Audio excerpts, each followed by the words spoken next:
2 goes to... All right, hello everybody. Hello. Let's make sure we're live. By the way, if you're the person who unsubscribed, thank you. And Kurt says hello. Oh, hello, Kurt says keyboard. Hi. Yeah. All right. And Kurt, you're a bit loud, and your square's a bit cheeky. I mean, your chair's a bit squeaky. Was that you saying that, or was that a comment? No, that was me saying that. Okay, you want me to turn my volume down here? Just a bit, I think. Maybe like 10. Oh, how's that? It didn't seem to make any difference. I don't know. Okay.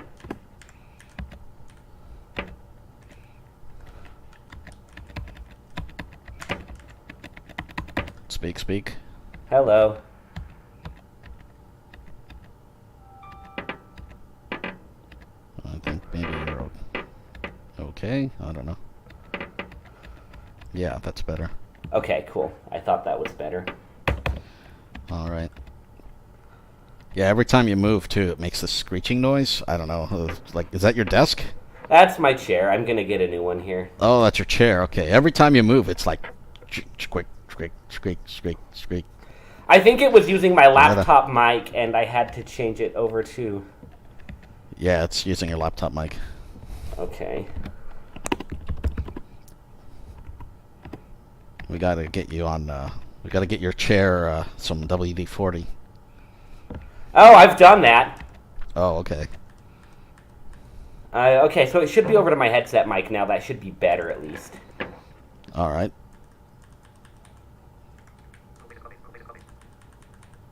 And, yeah. I'll try to sit perfectly still, like a Jedi monk or something. Okay, let me mute the YouTube, otherwise I'm going to be confused. There we go. I'm getting confused. Oh, excuse me.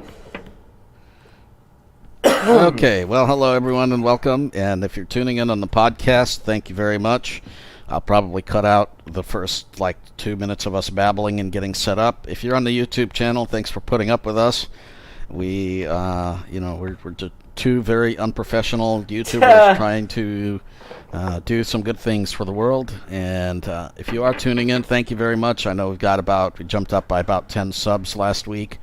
Thank you truly. If you are listening to us from one of the bunches of countries and 82 cities that we have on the podcast, again, thank you for that as well. Truly appreciated. And we see you. We know that you're out there, even if you don't interact with us. And if you'd like to interact with us, we do have a mailing list now, so you can sign up to that on Google Groups. We should probably start putting a link to that in the description, but it is in the links for the Buzzsprout, or for the Blind Tech Adventure site. It is on there, blindtechadventures.com, and it's also in the YouTube channel description. So we also have a way to donate, so if that's something that you feel moved to, we do pay close to $50 a month between the podcast and the YouTube channel and stuff like that, so you don't feel like you have to, but that would be helpful as well. And Kurt? Yeah, absolutely. I'm glad. How are you doing? Doing great. It just took a little walk, and I'm going to show that later in the podcast. I went over to the gas station, got some Gatorade, because I have had some kind of a flu the last few days. So if you hear me coughing a lot, I don't have COVID. I'm not using drugs. I have some kind of a flu. This time. Well, I'm kidding. You are, huh? Maybe not. Let's see. Last week we had an episode with Strap, and so we did not go live. If you were wanting to catch us last week, yeah, we weren't here, as you probably know. We had done a demo recording with Strap, so just as an explanation why. We had done a recording with them, an Ask Me Everything session, whatever they called it, Ask Me Anything session. There we go. Yeah. And it was with Diego, and we had a number of people that pre-ordered that were attending this live webinar, and so we recorded it, and it was the intent that they were going to send us that recording, and therefore we were going to use that, since it was over an hour long, as last week's podcast. Kirt was also visiting some special lady friend. Yeah. And doing some other things, so he wasn't able to make it, so we decided that we're going to do that. Well, unfortunately, things happen, and they didn't go to timelines, so we didn't end up with a recording of that, so we ended up releasing it when we did get it, which is on Monday. So check that out if you're interested in Strap. There were a lot of questions asked. We asked them some very tough questions, and I think I'm a little bit optimistic that we might actually start seeing some movement on these pre-orders. That would be nice. And I still have a few questions about the company and its viability in the long term, but I think that it's good that we've got this this innovation happening in the space, and I am excited for it to actually be released and for people to start playing around with it, because even if it doesn't end up replacing the cane, I think it's going to be a good a good thing. Yeah, so it's the sort of thing people need to be working on more, and yes, exactly. And if you're a company like Strap that you're innovating, and you've got new things, and you're finding us on YouTube or the podcast, and you'd like to come on and talk about something you're working on, or just an individual, you have some project or some fun thing that is adventurous or fun or techie, and you'd like to talk about it, please get in touch with us. Email at blindtechadventures.com. We'd be happy to have you on and talk about it. Next week, we're going to have a show, a little bit of, probably a few minutes from an individual that is working on a special Braille project, and we're trying to line that up, but it's a special Braille project for being able to teach Braille by the use of tones and bells. There we go, Kirt. He did tell us he was going to be coughing like crazy. Hey, I even muted myself halfway through. You weren't muted. Yeah, I don't think you ever muted. Oh, okay. Well, am I muted now? Can you hear me now? Yes, I can. Oh, that's okay. Yep. You're not using your headset. You're on your Chromebook mic, so. I don't know why it's not using my headset mic. That's strange. Oh, well. I don't know, but you're on the Chromebook mic for sure, so. I don't think I can change your audio sources. I can adjust some of your mic levels, but.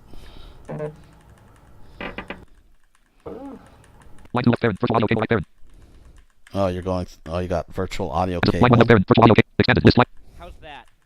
Wow, I hear your NVDA.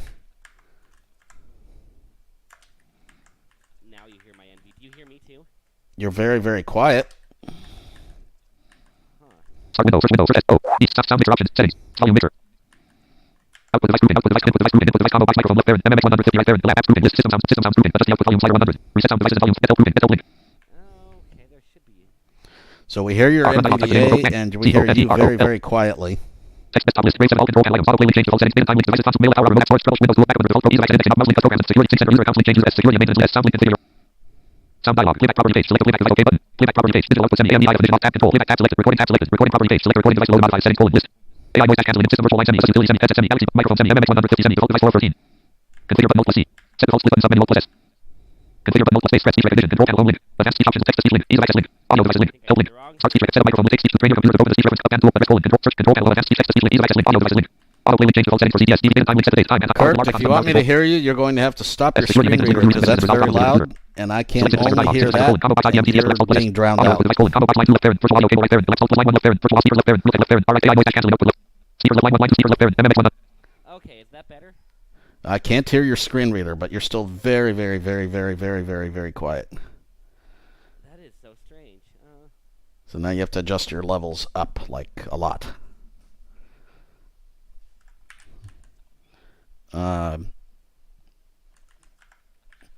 Yeah, I can't. How's that? How's that? How's that? Oh, is that better? Hello, welcome. Oh, Too loud? Oh, yeah, just a little. Is it still using my laptop, though? Because it says it's using... Nope. It's using your headset. Okay. All right, there we go. We've got you better now. I can't Very hear the good. chair squeaking every half second, and this is better, yeah. All right. That is so strange, because it was showing it on my end. It was doing the headset the whole time, but oh well. All right. So, today we got another special episode, though. So I know I talked a little bit about next week. There's going to be this lady that comes on to talk about a project they're working on to teach Braille using tones and bells.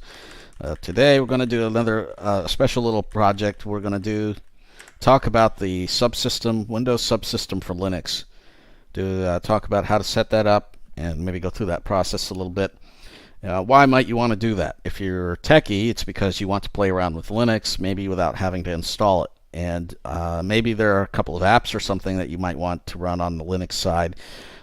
Do some other, have access to some tools like grep or some other system Linux tools, that kind of thing.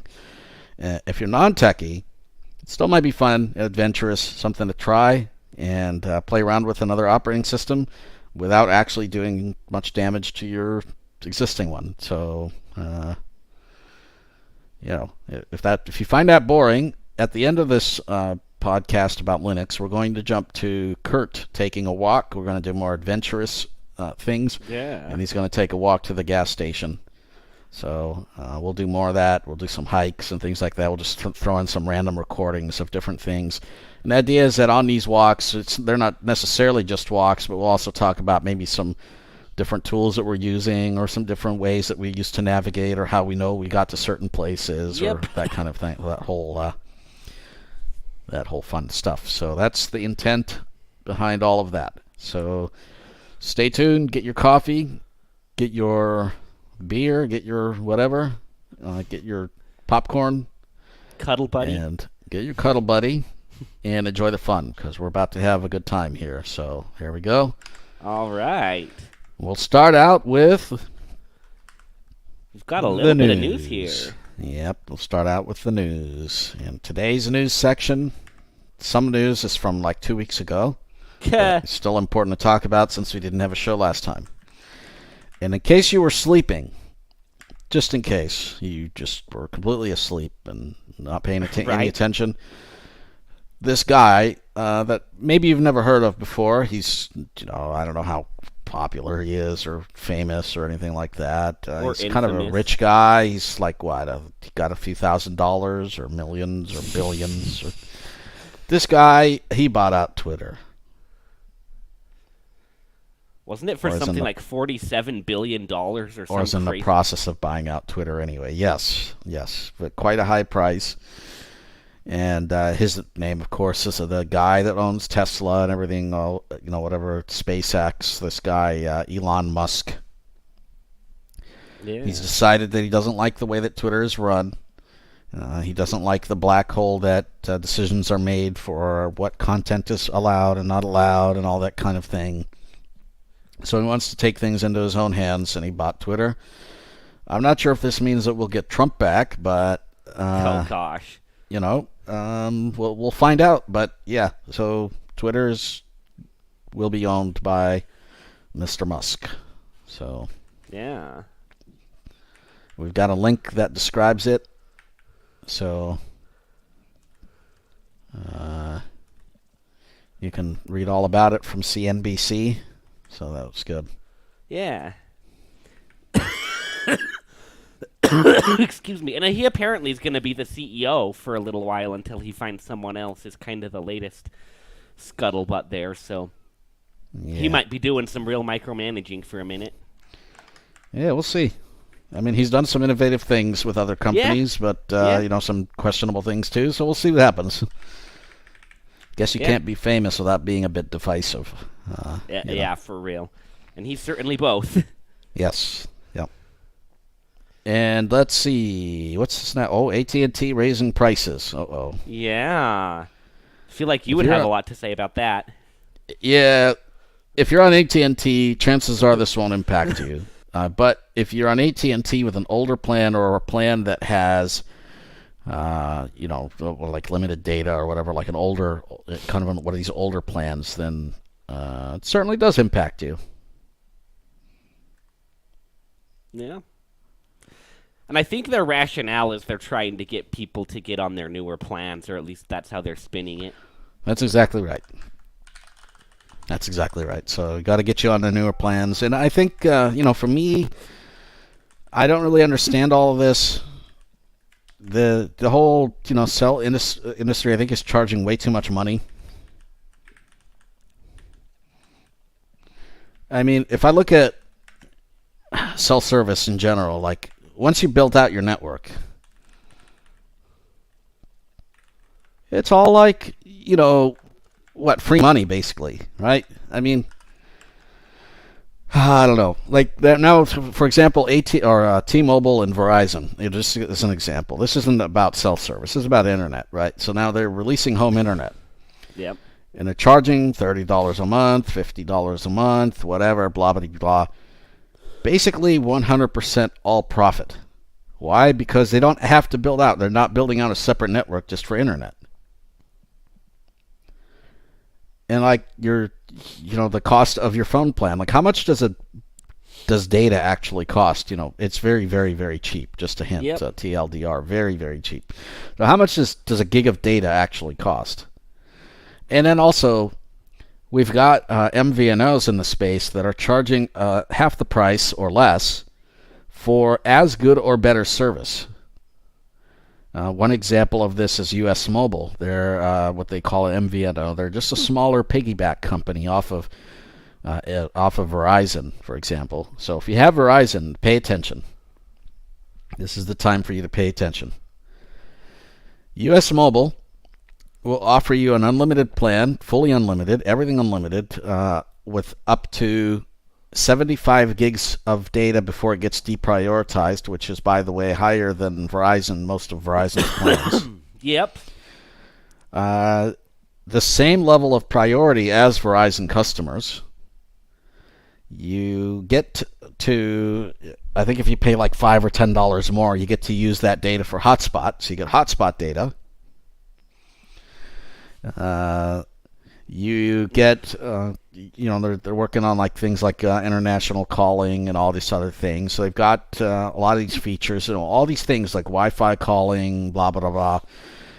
And I think for 4 lines, it's $100, somewhere around there. I'd have to look at the exact price. Okay. How much do you pay for Verizon's cheapest plan, though? Is it $70 for their cheapest plan? That's always deprioritized 100% of the time. That doesn't give you any priority data. Yeah. That lacks a lot of the features. That is actually prioritized lower. It is, on the network traffic side, it's prioritized lower than US Mobile. And I think it's $70 for 1 line. Yeah. Well, so when I think about the cost of these carriers, these post-paid carriers, it's like, what are you really, truly paying for? And is it worth paying that price? And now we're raising prices to a market that is pretty price sensitive. Like, they're not raising prices on you and me, Well, at least me. I pay for their elite plan, the highest end plan. Yeah. And I'm probably honestly going to continue paying the highest end plan, even if they increase the price by $10. Yeah. Why? Because it's a good plan. Because I use that much data, because I rely on the priority, and it's a good plan. But for most people, and the ones that they're increasing pricing on, I think, are ones who rely on the lower pricing. Yeah. So I don't really understand it. Yeah, well, honestly, I think this is a win for the MVNOs. Like, you were talking about Verizon and US Mobile, and that made me think of Visible. That's not high enough priority. I use a lot of cell data. That's not, something I would use. But for $40 a month for workable... You can get it as low as $5 a month, by the way. Oh, yeah, sure, if you do the party pay thing. Exactly. For cell service, that's going to be good enough for most people and, like, give you unlimited hotspot data, at a much slower speed. But like that is looking kind of compelling, right? Like, not for me, but I'm not most people, you know? I mean, they are sinking a good amount of money into their, their new network, their 5G stuff. But I mean, even then, like, the cost for them to deliver the data is nothing. Yeah. So it's the rollout that's expensive. It's not the data. Like, yeah, but I mean, for 10 years they pretty much did nothing. These networks stagnated. We've got like all kinds of basically really slow speeds and congestion, and so for 10 years they basically got free money. I don't know. Yeah. Anyway, I think they're way overpriced, and I think when I look at pricing in Europe or other countries, the price for mobile plans in those countries is a lot cheaper than what it is in the U.S. And so I'm not a very happy person when I see companies raising prices. It's probably about as good too, or better. Yeah. Yep. All right. Well, we'll move on. I'm done babbling about this, but now we know that I very strongly oppose price raising, especially for price-sensitive consumers. I wouldn't object to it if they raised prices for me and for people with higher-end plans.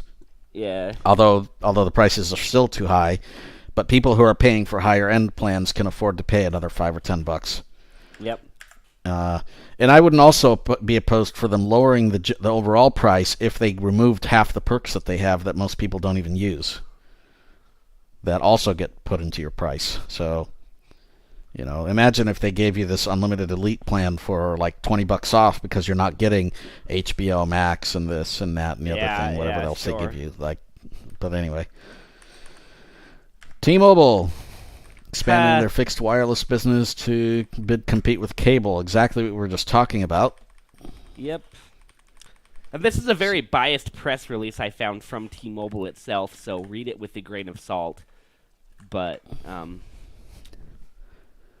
so they're making that, basically they're doing their whole uncarrier thing. They're doing it to internet. They're making it so that they're not locking you into any contracts, quote unquote. They're not going to, they're going to give you a free trial so you can try it out for 14 days. You can give it a go and see what you like or don't like from it. And but you can get this home internet from T-Mobile that's entirely overpriced because they're not paying anything to give it to you, but whatever. Right. My problem with fixed wireless internet, it's good in rural areas. It's great in rural areas where you don't have another choice, except that mobile networks aren't very good out there, usually. In towns and cities, my problem with getting this kind of thing is that unless fixed internet is absolutely 100% always on, prioritized above other traffic, which it's probably it's not. I worry a lot about congestion.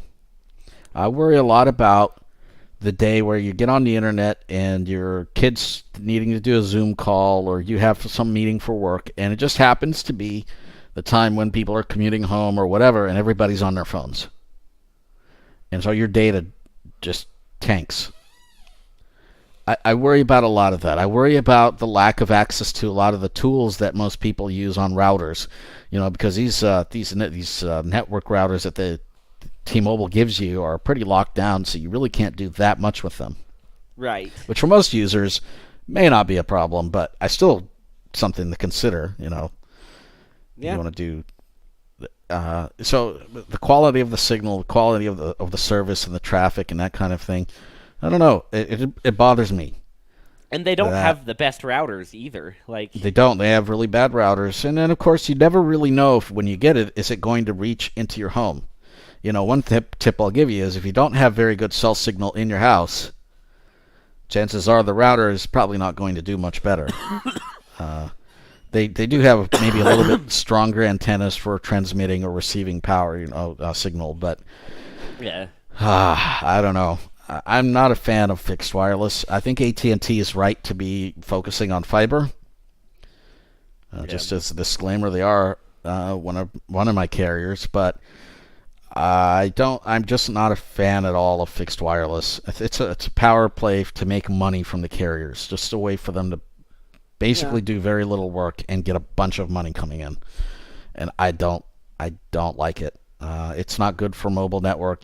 You know, in the day where we have a bunch of spectrum, which we don't now, especially Verizon hasn't gotten access to its full spectrum, and AT&T still it's not really deploying theirs and all that.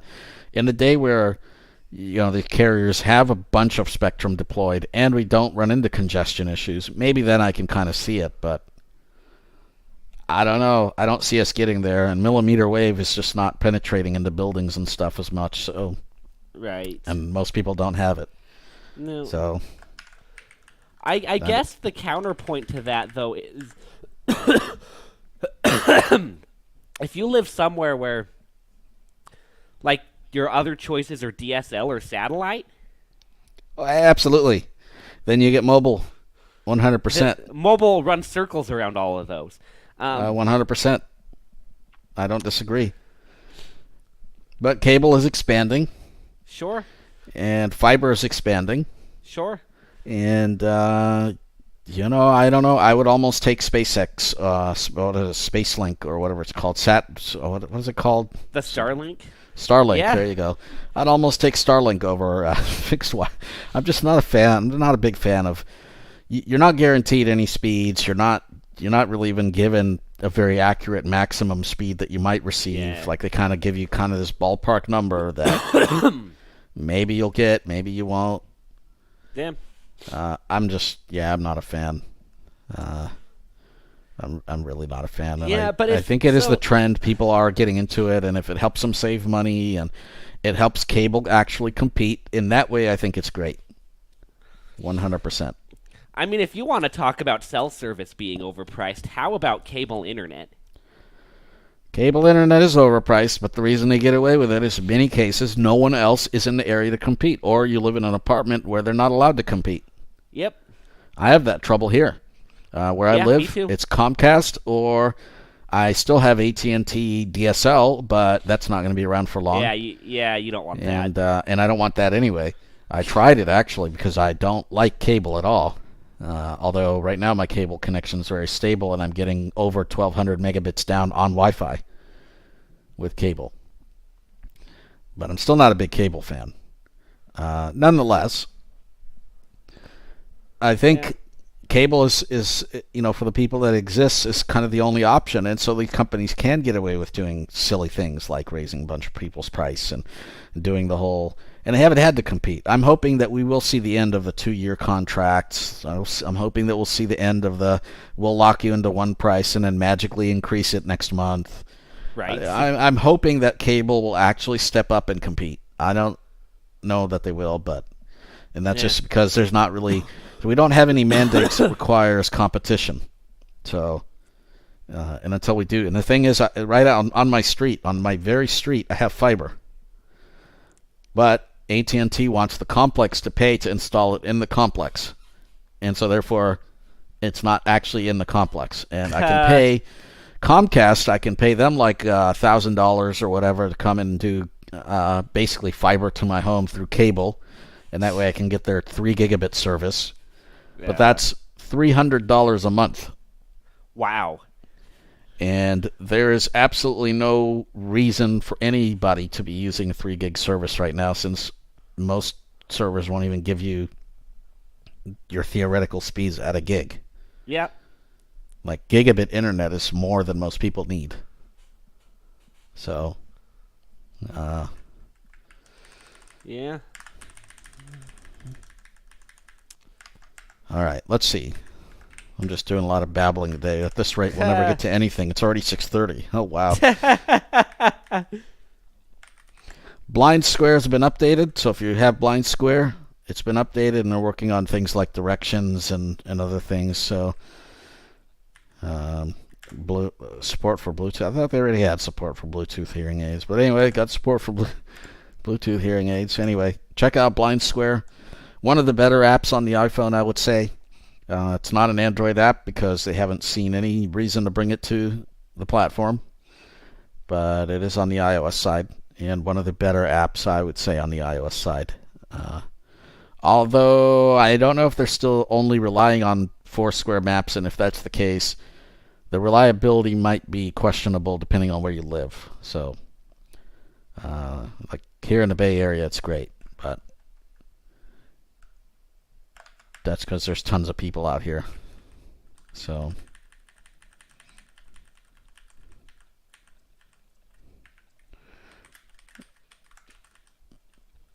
And Kirt, you have devices not connected, so I don't know if you can hear me at all, but we can't hear you anymore. So you might want to refresh.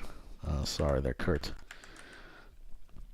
If you're a Mac user, you can download the desktop version of the VoiceStream Reader app. So now if you would like to use VoiceStream, which is a really good book reader and that kind of thing on your Mac, you can use VoiceStream. It's a really nice app. It works pretty well. Haven't tried it on the Mac side. I know the phone app works great though, and the Android app is pretty decent enough. Why am I echoing? So yeah, give VoiceStream a go on the Mac, and I think you might not be disappointed. Maybe we'll do a demo of that at some point.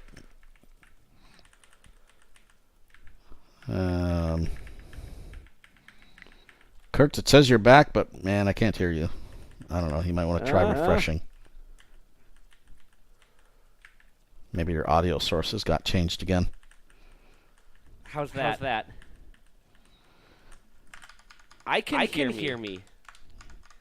All right, let's go to the Linux demo. Hello. Can you hear me? Oh.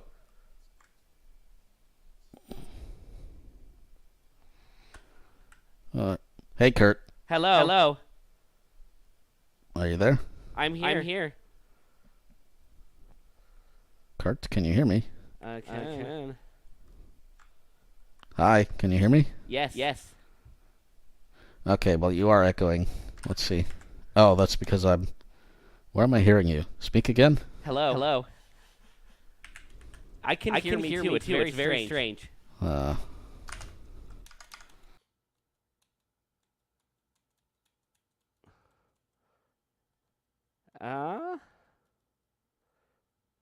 Let's see if I've got any. Hello. Can you hear me? Yeah, I can't hear you on StreamYard's side. That is so weird. Let me see what's going on here.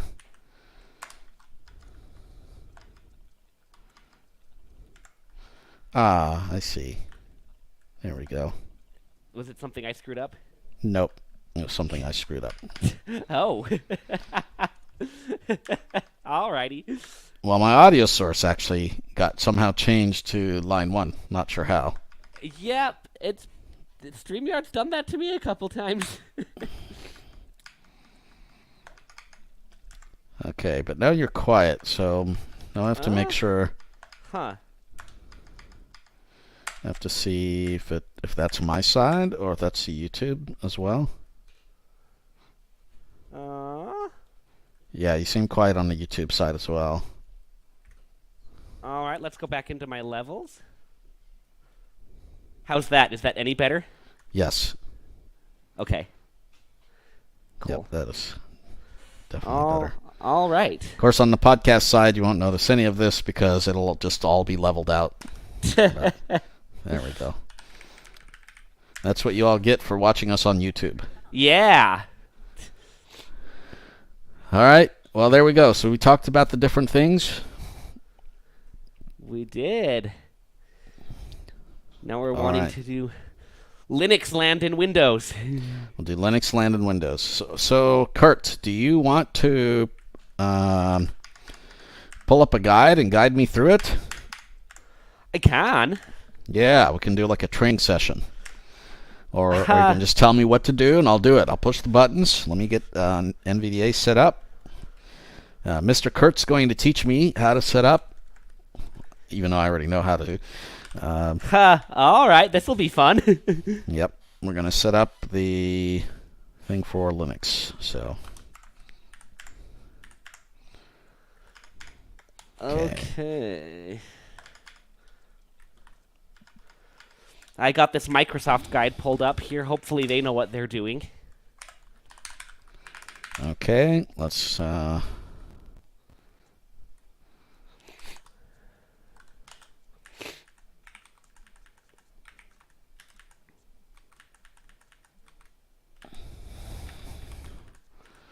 sound card.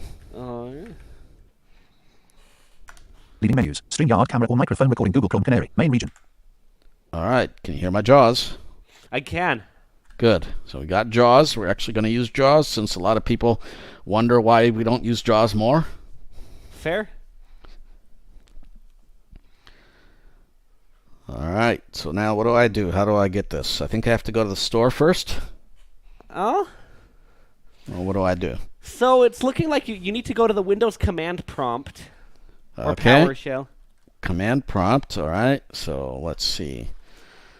Menu. Installed apps. I'll hit Windows X. Desktop. Shutdown. Run. Search. Alt. File Explorer. Settings. Task Manager. Terminal Admin. Terminal. Alt. Follow. I'll Terminal. go to Terminal Admin. User Yep, account control dialog. Do you want to allow this app Do to you make want changes it to to be running as administrator? Windows PowerShell. Windows PowerShell. Okay, I'm an admin. There we go. And it's looking like it wants you to type WSL space hyphen install. Okay, WSL hyphen install. All right, let's hit enter. Installing virtual machine platform. Installing virtual machine platform. 0.1%, 1.1%, equals 2.1%, equals 3.1%, equals 5.1%, equals 7.1%. Oh, it's going to install Ubuntu 9.1%, as default, equals though, which I don't think you 9.1%, like. Equals 10.1%, equals I don't particularly like it, 29.1%, no, equals but that's okay. 30.1%, equals 30.1%, equals 31.1%. I'm hitting control, but I can't shut 32.1%, JAWS off. Equals This is not good. 33.1%, That is equals not good. 34.1%, equals JAWS. 37.6%, equals 39.7%, equals I'm hitting Alt-Tab, equals 49.7%, and I can't seem to- equals 55.2%, equals Do you think NVDA is better at that? equals 56.2%, equals I don't know. 38.2%, This is equals 59.2%, equals 60.2%, equals 61.2%, equals 63.2%, equals 65.2%, equals 66.2%, equals 68.2%, Yeah, that's not good. Windows sign in 100%, 100%, 100%, 100%, 100%, 100%, 100%, 100%, 100%. StreamYard camera or mic. Okay, we got my computer access back.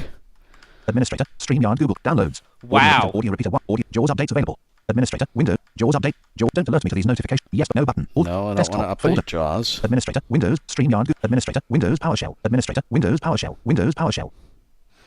Okay, let's turn off JAWS. Unloading JAWS. We had a fun experiment with JAWS, but that's not going to work. Ka. We'll turn on NVDA. Sorry, everybody. And that is JAWS 2022, by the way, but apparently there's some bugs with Windows Terminal and Windows 11. So, all right. Can we hear that now? Yeah. Okay, we need to change the synthesizer, right? All right. Windows 1 core voice. Administrator, Windows PowerShell. Oh, Jesus, that's slow. Okay. Rate boost off. Rate 70. Rate 85. Rate 90. There we go. Can we at least live with that? Tab control. I can. Windows PowerShell Terminal Administrator. Access is denied. Installing. Virtual machine. Uh-oh, it says access is denied. Users Nimer. That's Uh-oh. not good. That isn't good. We'll do WSL # install. I wonder why it's access denied. Secure desktop. Administrator. Okay. Windows PowerShell. So we Windows hit yes. PowerShell Terminal Administrator. Windows PowerShell Maybe I 0%. didn't hit yes before. Maybe not. Equals. Equals JAWS, 2 crashed or equals something. 6 equals 9 equals 13. Installing Ubuntu. Okay, it's 0% installing Ubuntu. equals 5 equals 40. Oh, that's not Installing 8 equal 9. Yeah, not a huge fan of Ubuntu, but it'll serve Well, our you can purposes, I guess. you can change it too. There's a command.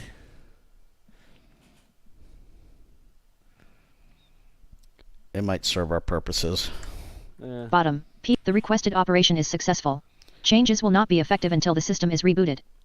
PSC. Okay, so I've got Ubuntu, Okay. and now apparently I have to reboot. So Okay. everybody, I will be right back, and Kirt Desktop lit. Sure. will Hello. have you all in good hands. All right. Shut down. Restart. So what I was going to do is just go through a few Windows keystrokes that have served me well, that people may not know about here. And the first one of these is Windows T. Windows key and T. What that will do is open up all of the applications that are on your computer. It's kind of like Alt-tabbing through all the windows, but it pulls them up in just a list here. And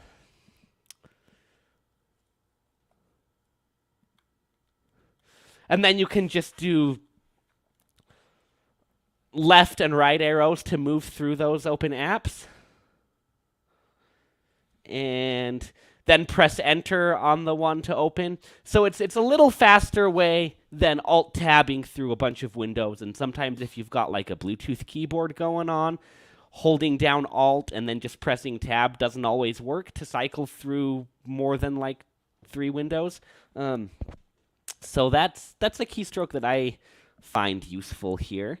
Another one is Windows D. Will take you back to the desktop wherever you are on the computer. Windows E will take you to your File Explorer. And, you know, that should be fairly familiar. And Control-Shift-Escape will take you to your task manager. Now, you don't necessarily need to use all those keystrokes if you have the search box. I am in the habit. I didn't know all these because I just typed everything into the search box.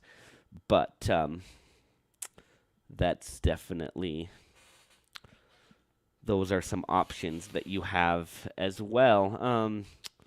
Now, another way that you can get to the desktop if you have a lot of windows open, and they're kind of getting in the way of each other, and you need to minimize everything at once, which has happened to me sometimes, especially when, it's looking like we have a Nimer.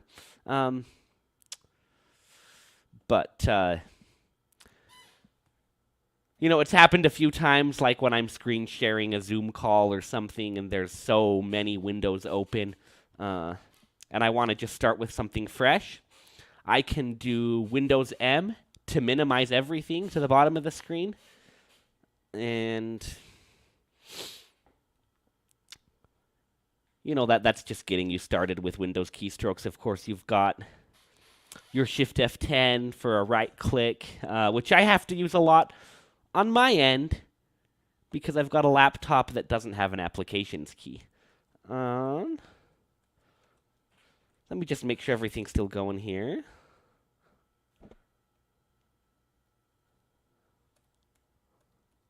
Oh. It's looking like we don't have any comments yet. Come on, people. That's not good. But yeah, so those are keyboard shortcuts. Looks like we have Nimer back, but those are a few of the most useful Windows keyboard shortcuts that I've found increase my efficiency quite a bit on Windows. Hello, mechanical Desktop clicky-clack. Hello. Hi. CF Canary. All right, we've got my audio back. We do. Okay, so when I logged in, terminal automatically came up. Audio repeater 1. asking for Windows my Subsystem for username. Linux preview. Windows Subsystem for Linux preview terminal. Enter new Unix username. Okay, so I got to enter my username, so I'll just type it in. I'm not going to tell you what it is. Huh. And I'll press enter. New password. New password. Type that in. Retype new password. Password updated successfully. Installation successful. To run a command as administrator, user root, use sudo less command greater. See man sudo root for details. Welcome to Ubuntu 20.04.4 LTS. New /Linux 5.10.102.1 Microsoft Standard WSL2 x8664. Star documentation, https://help.ubuntu.com. Star management, https://landscape.canonical.com. Star support, https://ubuntu.com/advantage. System information as of Thursday, May 5, 18 hours 47 minutes and 47 seconds PDT 2022. System load, 0. All right, there we go. So I'm Very in. good. /home/Nimer/ This message is shown once a day. Blank. To check for new updates run, sudo apt update. Blank. This /home/Nimer/.hush login file. All right, so I'm logged in. So should I do sudo apt update? Sure. Let's see if we can upgrade it and make sure everything's good to go. Sudo password for Nimer. And then let's see. How do we go? We're gonna have to 0%. You might have to find us a 0%. guide for getting desktop Linux apps, right? Oh, sure. Yeah. Reading packet. Got to get Orca running. 82 Nimer. Right now, I'm just setting up my audio repeaters again since I had Sudo to. apt upgrade. Reading Oh, those went bad. After this operation, 12 points need to get 151 standard security updates. 82 upgraded, 9 XC utils slip. 82 upgraded, 9 newly installed, 0 to remove and 0 not upgraded. Okay, so I've got 51 standard security updates need to get 106 megabytes of archives. After this operation, 12.4 megabytes of additional disk space will be used. There we go. So I'll hit yes. I'll hit Y. Hit enter. So I did typed in sudo apt update, and then I typed in sudo apt upgrade. There are ways of doing this through the updater, by the way. Once you have access to a full GUI that you don't require a terminal, but we're just doing this. 0% working. Speech mode beeps. And I always set NVDA to beeps when I'm doing this, because otherwise there's a lot of stuff going through the terminal. And you want to know when that, whatever it is finished going through the terminal. So I always set it to beep. And that way it's not just talking, because the speech can't keep up with it. Right. But the beeps can. All right. So it stopped beeping. Very good. That could be that something's processing, but it could also be that it's done. So let's turn on speech again with NVDA, insert S. JAWS doesn't have this feature, so if you're using JAWS, sorry to tell you, you can't have JAWS set to beep. But it would be helpful if you could. Speech mode talk. Processing triggers for dbus. Nimer at Nimer 8. Okay, we're done. Processing installing new version of config file / setting up lib set. So it's just set up a bunch of stuff, and now we're done. Very good. All right. All right. So you're wanting to get GUI support, right? Yeah. Okay.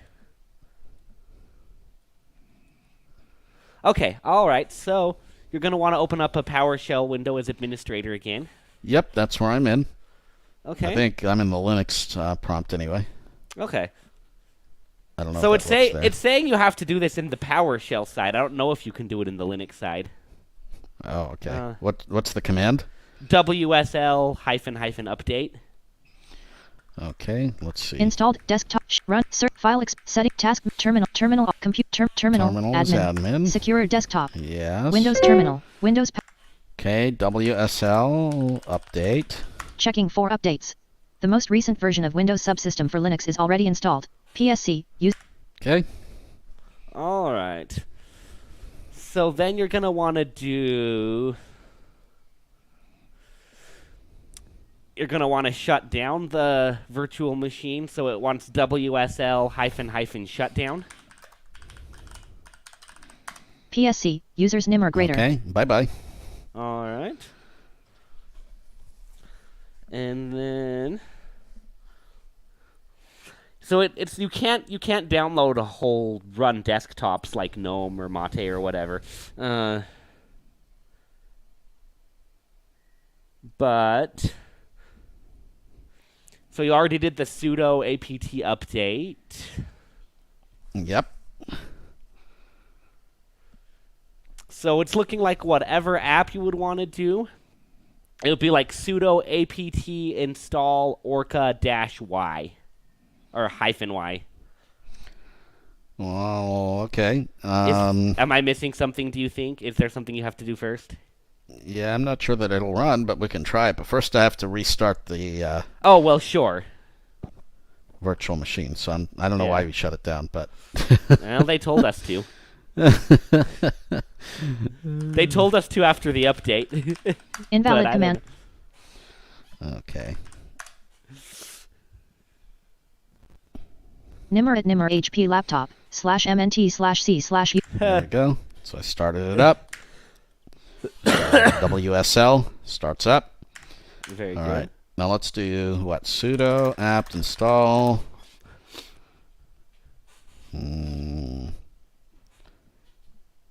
Will that work with Orca, or do we need other dependencies first?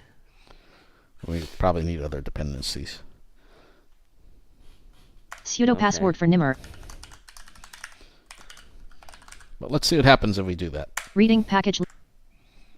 After this operation, 133 megabytes of addition. Need to get 30.5 megabytes of 0 upgraded, 125 newly installed, 0 to remove and 0 not up. Yeah, see, it'll go through and install some of it, but it won't install. Speech dispatcher, Probably speech won't get dispatch. in Python everything. 3 Burlapi, libung 3 comment.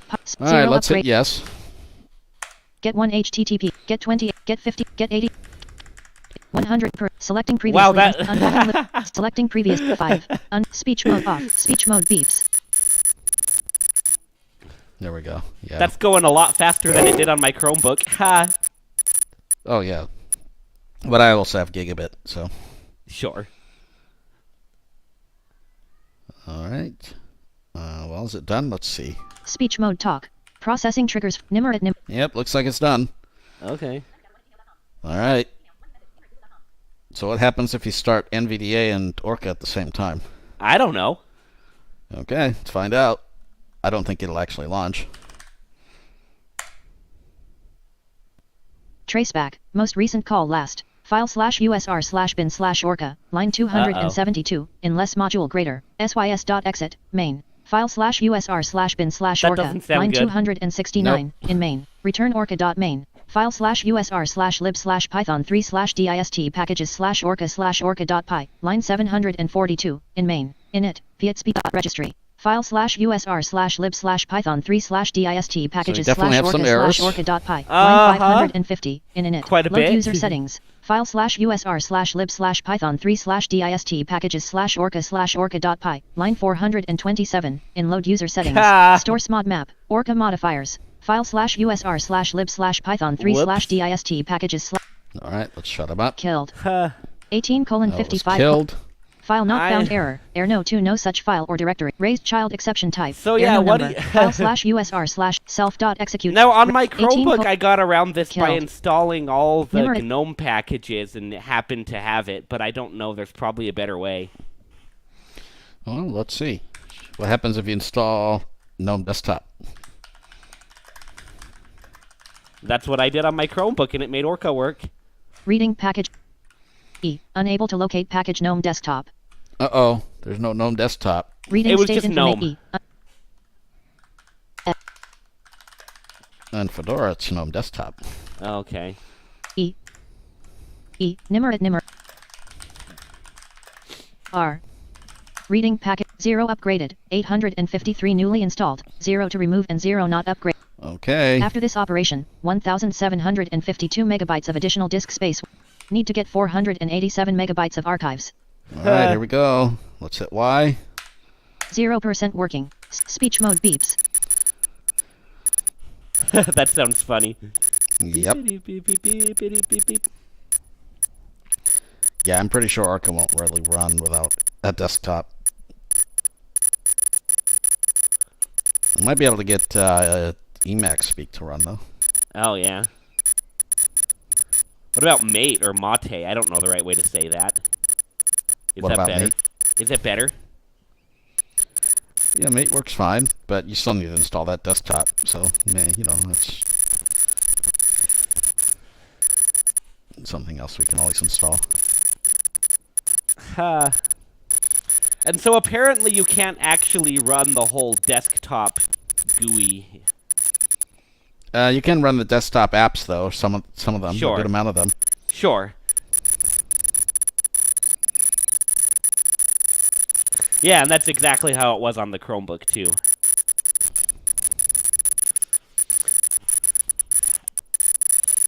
Actually, on the Chromebook with Orca, Firefox, and LibreOffice worked pretty good. It just... I couldn't get Braille to work, and Orca was kind of laggy, but other than that, everything works pretty good. Yeah.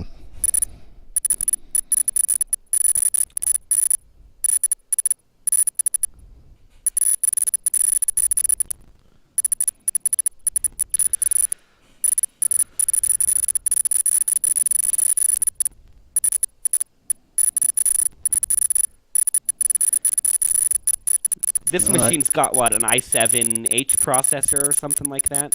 I think so. So, it should be fine. Come on!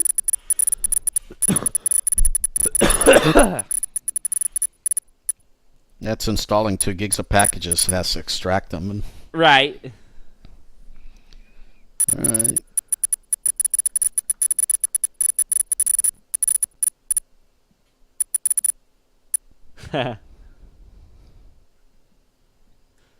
Did you change your NVDA beeps? That sounds different than mine.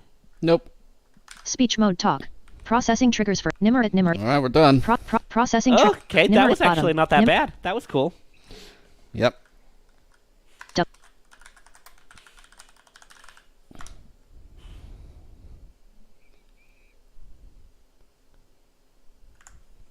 Blank. Nimer at Nimer. Sudo. Blank. Sudo apt install double. Nimer at Nimer HP. All right. Space. Audio. Nimer at Nimer H. Let's Log out. PSC. Users close Nimer that greater. down. S. And let's all shut down. Gonna try and do Orca. T. I'll PSC. try. Users WSL. Nimer at Nimer HP laptop. There we go. Let's see what happens if we start Orca. I still think we have some dependencies that are unmet. Warning, could not load keyboard geometry for, shocked. Bad name, named color or font does not exist. Resulting keymap file will not describe geometry. All right. Well, we space, got C. Resulting keymap DC. we got Bottom, Orca on. DC. I can hear it talk, and that's exactly the same error message it gave me on my Chromebook, too. Bad name, warning, Nimer at Nimer 8P, D, bottom, Yep, DC. but I I can't- can't hear Orca. I can't really hear Orca either. Audio. Nimer at Nimer. Nope, no Orca. Warning, Nimer at Nimer, PSC, Nimer at Nimer HP laptop, /MNT/C/ So I'm not sure if it's just like starting it and killing itself or what it's doing. Or how to get into like a UI, like a GUI representation of it. left D, left bracket, It's kind of interesting. Yeah. space, tilde. Let's see. Let's try something here. S. Exit N. Let's exit NVDA. Bye, NVDA.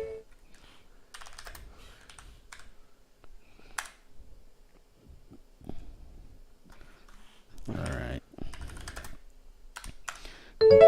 Desktop Nimer at Orca result Orca S blank. So I tried Orca S to try to get into the setup. Oh, yeah.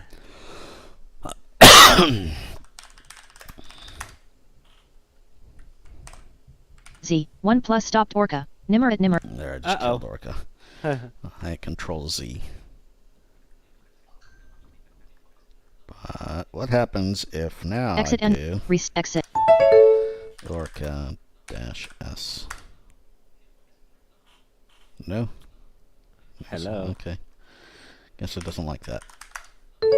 Desktop Nimer trace Nimer at Nimer trace / breakpoint trap Do you think Orca this would be better 78 in bind another error. distro?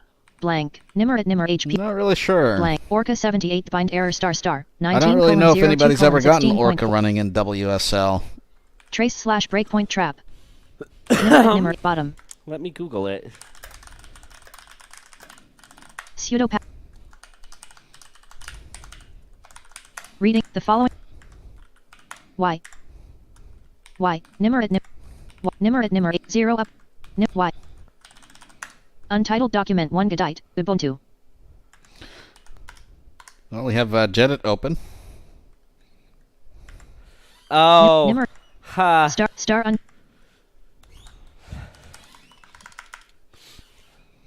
But NVDA, of course, doesn't support it. Right. star untitled. Yep, NVDA is not reading. I wonder if Narrator supports it. Exit NV. I'm reading a mailing list where Jacob Kruger wrote in asking people to help him figure this out.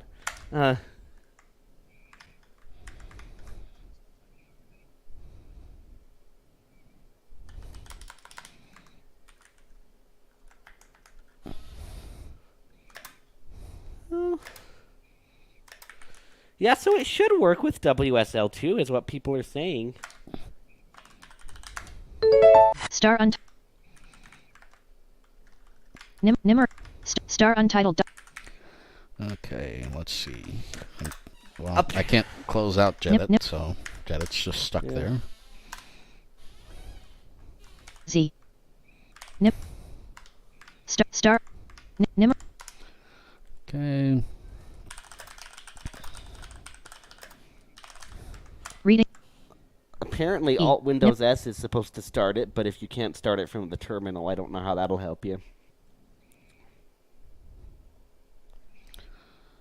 Alt Windows S is supposed to start it? According to... I mean, How inside... does it start it if you don't have a desktop installed? Yeah. Well, do we want to try Mate? I mean, I can. I'm just trying to...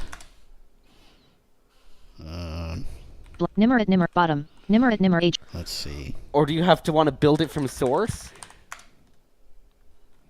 Nimer at Nimer sudo. Nimer at sudo. I'm not sure. So I'm saying I think there's a step that we're missing here Sudo. for getting a desktop going. Yeah, and their documentation said that, like, it doesn't actually support... New notification. If it doesn't running support a the whole- desktop, then how can we get Orca running? Yeah, I don't know. It supports apps, but... Space. Yeah, but like, how do you switch to those apps or between those apps? Or Star Untitled document. Star yeah, I think you're supposed to do it Nimer- all in the terminal.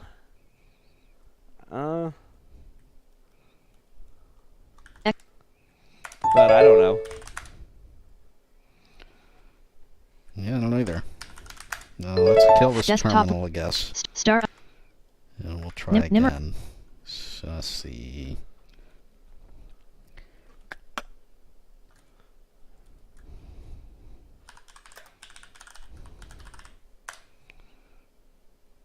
We'll try to kill that. Exit. Star. Nimer at Nimer H. Exit. Logout. PSC. Users. Thank you. Audio repeater. Admit. Okay, that's gone. Oh, this guy on Twitter says he got Orca working. That's funny. WSL. WSL. The term WSL is Nimer at Nimer HP laptop. So there's got to be some way of starting the desktop or starting, I don't know, building Orca or something. Yeah. Let's see. Slash etc. C slash. P. P. P. A. Nimer at Nimer HP laptop / etc. $. P. A. Space. Let's see. Network Manager Environment.d login.defsrcs.d Package Kit Ether Types logrotate.conf resolve.conf U Power Firefox logrotate.drmt X11 Fonts LSB Release RPC Editor.conf Print.conf Filtrace.conf arsyslog.conf Allsufstab LVM arsyslog.d Alternatives Well, we might have to come back to Fuse.conf this. Machine ID Rigel.conf Yeah. Apache 2FOP Magic Sane.d apg.conf guy.conf Yeah, we'll magic probably have mime to do screen that. Appermeter GDM3 mailcap Because I've security only gotten Linux apps mailcap to order run selinux in apport ghost script terminal, but I've not manpop.config seen Orca sensors.d working. appstream.conf Yeah. glvn deemed adm sensors 3.conf app gnome mime.types services at deny gnome chess mke2fs.conf sgml avahi graph modprobe.d shadow bash.bash group modules Yeah. shadow bash completion group modules load.d shells Well, bash completion Just looking on the internet, I'm scale. seeing a Find your lot of support people confused about this same thing too. So it seems like environment emacs in Nimer at I've been seeing people Nimer- asking Nimer. this question and no real good answers so far. Well, so let's see. dash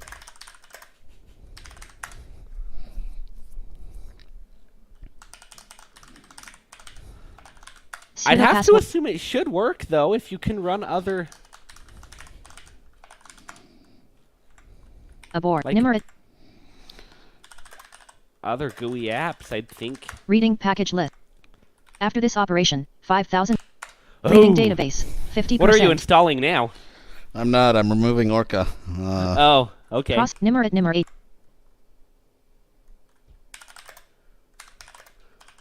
Nimer at Reading. Done. Building depend. Reading state. Nimer at Nimer. Okay.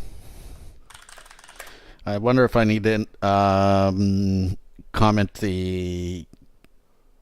I wonder if I need to uncomment out the sources in the sources file and then try to get Orca to install its dependencies. P. But then I have to find out where Ubuntu keeps its sources list file. Yeah. Well, you could install another distro in there. I don't know if it does Fedora, but it says it's got like Kali Linux and Arch. So apt install Orca. Reading package lists. Fetched 5. Problem is, I don't think it's the issue of the distro if you can't even... Process Nimer at I mean, it could Yeah. be. X.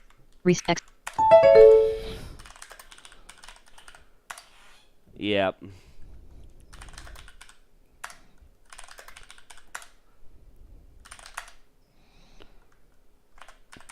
Yeah, typing Desktop. Orca, nothing's coming up, so... Top. Screen reader bottom. Screen reader preferences. Ubuntu.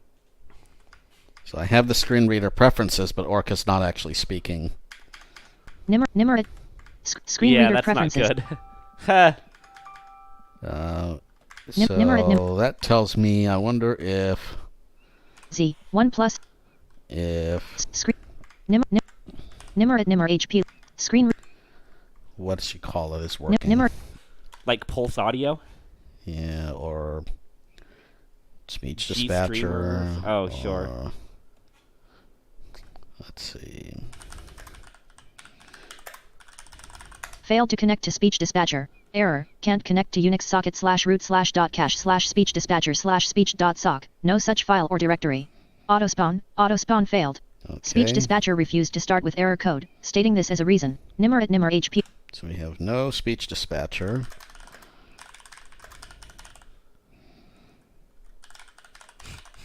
Reading.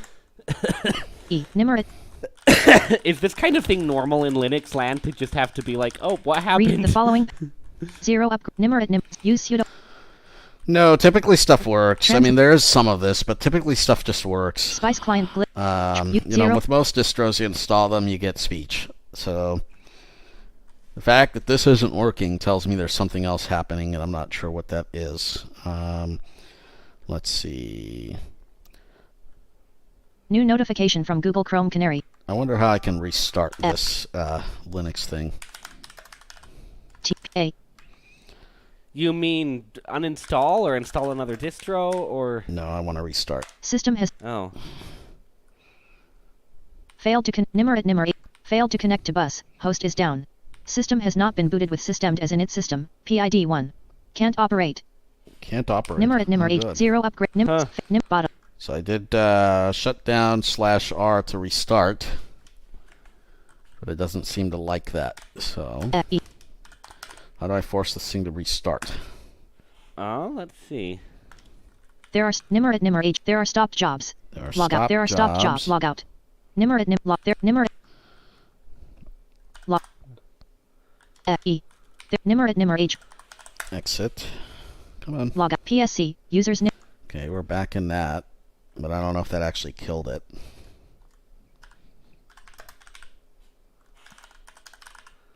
PSC. Let's see. Okay, so I told it to shut down, and now I'll tell it to start up again. New notification from Google. PSC blank. Nimer at Nimer HP laptop /MNT/ Okay. Oh, it's a kind of a... It's kind of a long command to restart. Get hyphen service LXS SM What? manager. That doesn't make any sense. Inside PowerShell, right? Not inside the bash terminal.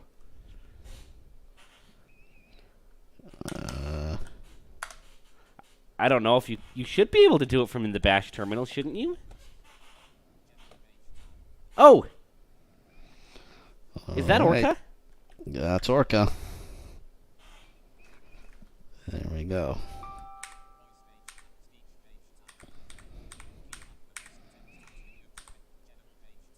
I just needed to get it started. Okay, or restart the system, I guess. Okay, so let's go to, first of all, we'll go to key echo and disable this echoing shit. I can barely hear it. Oh, you can't hear it? Very I faint. suspect that the reason you can't hear it is that audio is not actually going through the repeater. And I'm not sure the Windows Sound Mixer is going to let me do that. Let me check.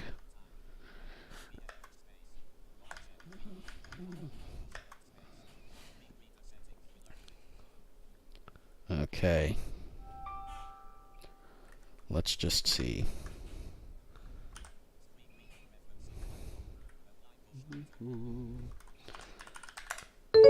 Desktop Let's go to NVDA. Start Go window. to Search. audio. Audio repeater. Madame. Audio repeater. No, I want to do a mixer sound. Sound mixer options. Settings. There we Settings go. window. System. Out. In. Apps grouping. List. Systems. Audio. Google Chrome. NVDA. Remote app. Windows terminal button. Remote app audio button collapsed 7 of 8. Expanded. Remote app audio grouping. Mute app button. Adjust the output device combo box default collapsed. Remote. Line 2. Virtual audio cable. Remote mute app remote app audio button expanded 7. Windows terminal button collapse expanded. Let's just set Windows that. adjust the output volume slider. Output device combo box line 2. Virtual window mute app button. Windows terminal. There we go. All right, let's see. Okay. New notif. Exit NVDA dialog. What would exit? That would be cool if it... Where did Orca Desktop go? audio repeater. Audio Nimer screen reader preferences. Screen read. Oh, there's Orca. Is that coming through? No. Okay. I mean, I can hear it quiet. It's that OK button. So apparently I can't get it to come through the stupid virtual cable. New notification from Google Chrome Canary. Shut up. Key echo page. Yeah, exactly.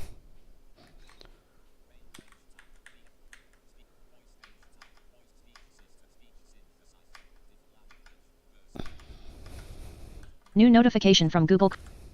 New notification.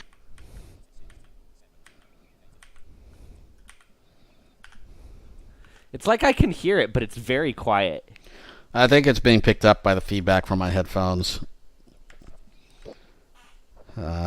Unfortunately, I don't think I can, That would make sense. unless I go into Linux audio settings or into a config file somewhere and change the audio source. That's probably too much for tonight.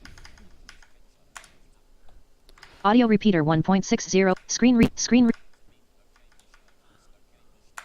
Audio repeater 1.60. Audio Nimer at Nimer 8. Okay, so let's open up an app then. Let's do apt install. I don't know. R. What are you Sudo getting? blank.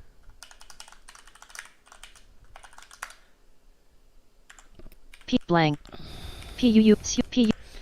See, I don't know how I can get.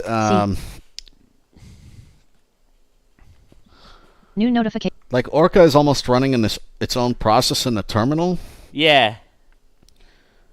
So I almost need to have like 2 terminal instances open. One to open other apps and one to have Orca running it. I don't know how to open an app while Orca's running.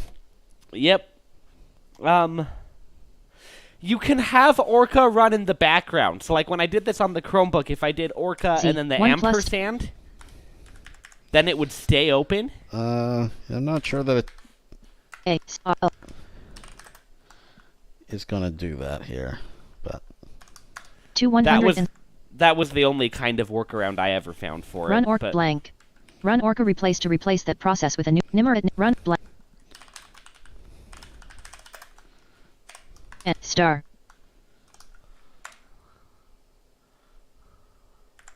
2x Nimer. okay, let's just do kill Orca. Sudo Just kill Orca. Orca. 3 terminated. Nimer at Nimer 8. 3 terminated. Good, good. Cool. 129. Nimer at Nimer. Okay. Oh, we have comments. Do Let's see what Thomas said. install Libra A. Office. Reading the following. After this operate, do you want to continue? Yes. 0%. Get 1. Speech Oh, mode- hey, speech Quentin mode said beeps. good evening. Hello, Quentin. Hello, Quentin.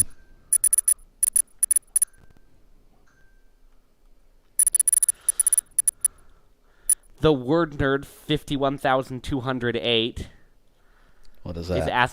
he's asking us if we had to do an extra step to set up audio. Or well, I No. assume. I didn't have to do any more steps to start up audio, but I did have to restart the Linux instance. Yeah. Right after they asked that, they were like, "Guess not." Nope. All right, let's see. Speech mode talk. Processing triggers. Nimer at Nimer. Okay, let's try to do now. sudo apt install. Firefox? Reading. Sure. If you don't have it already from 0. GNOME. Nimer at Yeah, that's true. It probably came installed. All right, let's do.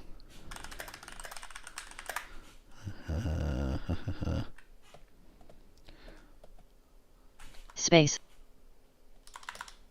New notification. Mozilla Crash Reporter. Ubuntu. Oh, that's good. no. Oh no. Yeah, and see, Orca's not speaking in this window. Mozilla Crash Reporter. Ubuntu. Mozilla. I don't know. Yeah. When I was doing this on the Okay, Chromebook, see. that little ampersand making it run in the background sometimes worked, but it was kind of clunky. New notification from Google Chrome Canary. Facebook. Mozilla. Nimer at Nimer. Mozilla. Nimer at Nimer. Oh, got LibreOffice. All right. Hello, okay.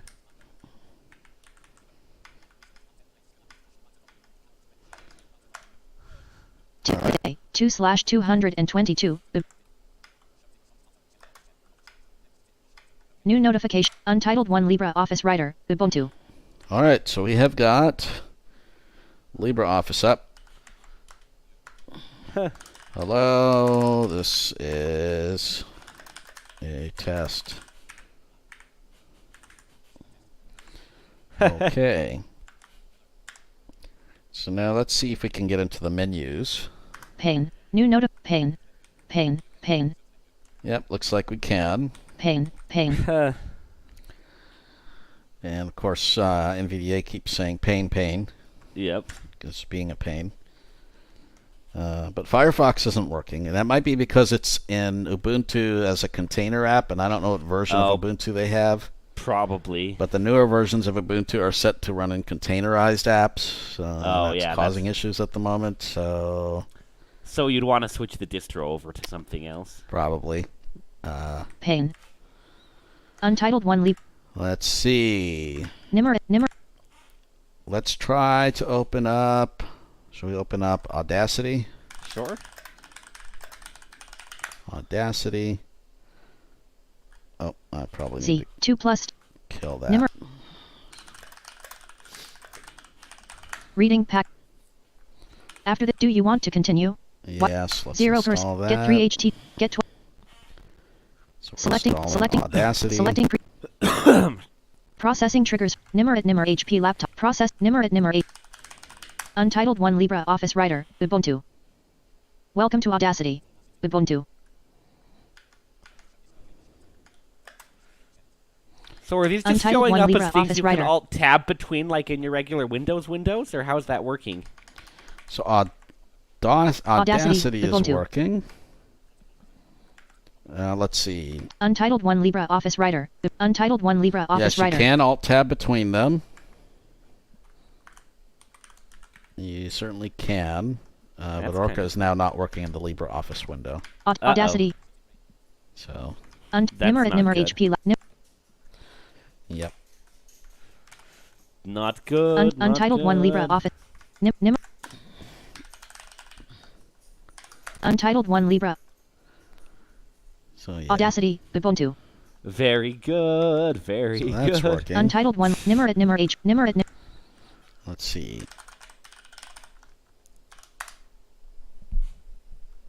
Yeah, you can alt New tab notification between them. from Google Chrome Canary dot dot. Shut up. Audacity, Ubuntu, Audacity, Ubuntu. Nimer at Nimer HP laptop. Untitled 1 Libra. Untitled. I'm not sure. Orca doesn't read when you alt tab between things, so Audacity, that's not Ubuntu, happening. Audacity, Ubuntu. It just kind of reads when you land into an app.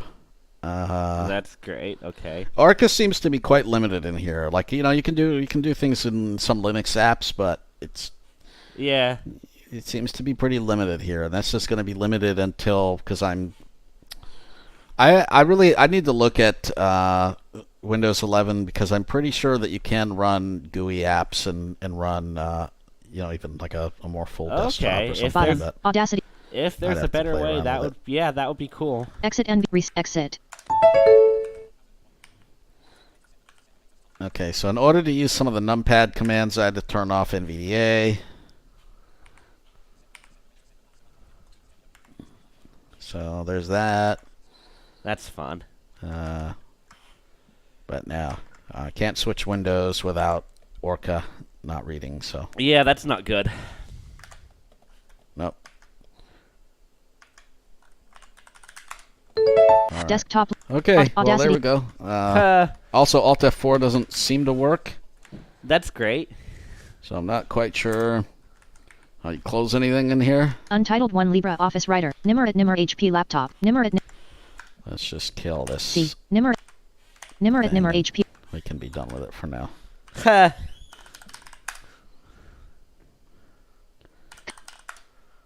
Exit. Hello, Audacity. exit. LibreOffice 6.4 document recovery. Oh, no. Ubuntu. I don't care if it's not recovered. Ubuntu. Discard. Yes, I want to LibreOffice. discard. Ubuntu. Audacity. Ubuntu. Administrator. Administrator. Windows PowerShell. Windows. So I have PowerShell and I have Linux running, but that's not in the terminal. It's very strange. Yeah, that is weird. Start window. Search window. Audacity. Ubuntu. I'm not sure. Administrator. Anyway, let's just kill this thing. WSL -- shutdown. PSC. Users Nimer Great. Thank you.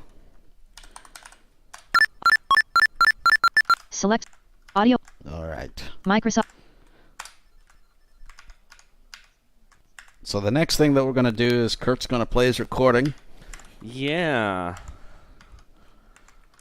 And my repeaters were screwed up, so I'm trying to fix that.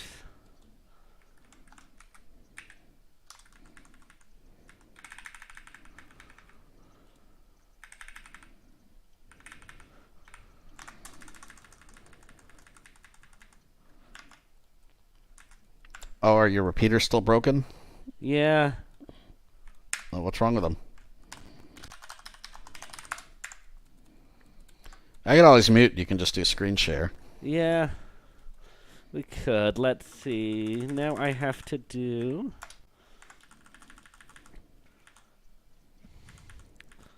Mind.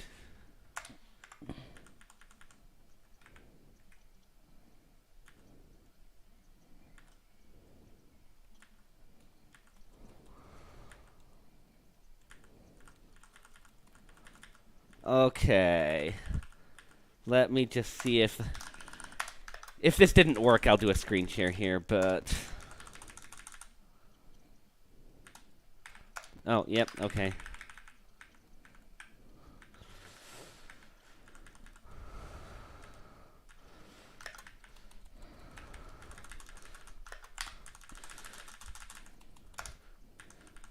Yeah, my only thing I don't like about screen share is this is in stereo. I hope that'll come through. Yeah, it will. Okay.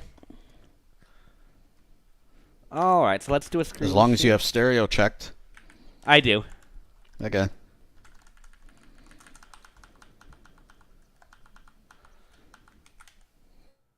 Okay. Share screen. Share system audio.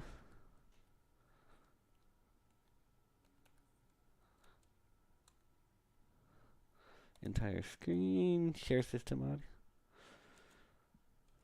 Sharing your screen audio. All right. StreamYard dash radio 1 control and light row 1 column audio repeater 1 point audio repeat level exclusive recordings go to column 37 recordings. Items new list recording dash 20 million 200. So this was just something I recorded because I wanted to kind of share a few navigation walking around tips that I've kind of picked up over the years that I didn't necessarily learn from formal training or mobility instructors, as useful as they often are. I found I've just over the years of walking around and traveling on my own, I've kind of picked up some stuff. So I was going to show some of that here. So here we go. This is about a 20-minute recording of me going to the gas station and back, and a few random interactions with strangers along the way. So here we go. Media player. Media player window. Pause. Hello, Blind Tech Adventures, and welcome to this adventure-ish kind of a weird stereo effect going on, but I think it's better than last time I did. Now, what I'm going to do today is just go on a little walk around my neighborhood. I'm going to go pick up some Gatorade, I think, because I've been having kind of a cough lately and think some kind of a flu, and that sounds really good. So not beer this time. And we're going to go to a different gas station that's a little farther away. This is one I don't know as well, so I might get lost or something and have to figure it out. But hopefully that'll give me a chance to show kind of some of the, some of the tips that I have learned. Sorry, I just found a paper on my door. I will deal with that when I get home. All right, so first tip as I leave my apartment and lock the door. If you live in a cheap apartment building, a lot of times stairs are going to be faster than the elevator. So that's what we're going to do today, folks. We are going to go down the stairs. Now, I don't know how well the stereo effect is going here. I tested it a little, so it should be better than it was last time. But I know it all depends on how straight I'm holding up my phone. And as you'll see today, I'm not always the straightest person. Man, that could get quoted out of context. All right, so here is my staircase, stairwell thing. Got a few flights of stairs to go down. Can't believe I'm doing this. Feels like I don't know, some kind of a really crappy version of a travel vlog. People are going to be staring at me. Maybe not as much as they already do. I don't know. All right. Got vending machines on my left. This is where I usually get my soda. Open in the name of the Republic. Would help if I actually put my key in the keyhole. And wow, that was kind of hard with a cane in one hand and a phone in another hand. So points for Aura if they ever figure out how to make that viable. I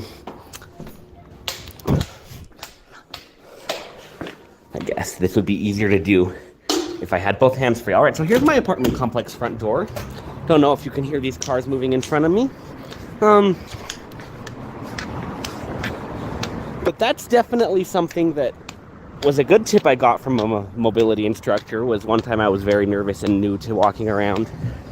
And my teacher was like, Kirt, traffic is your friend. Don't hate traffic. Traffic's your friend. And she's right. It's very good to hear cars. They can tell you a lot, not just about where you are, but about the kind of street you're walking on.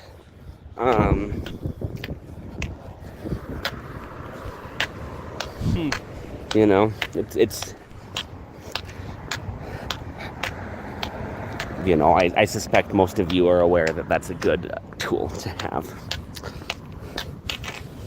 All right. So we're going to be coming up on my first street in a few minutes here. I hope you can hear those cars are on my left going south. So I'm headed north on the east side of the road That's another thing. I like cardinal directions. Not everyone does. If you're more of a clock person or a degree person or a, I don't know, slice of pie person, the thing is to find a system that works for you. I tend to go with the cardinal directions because it's more like standardized. But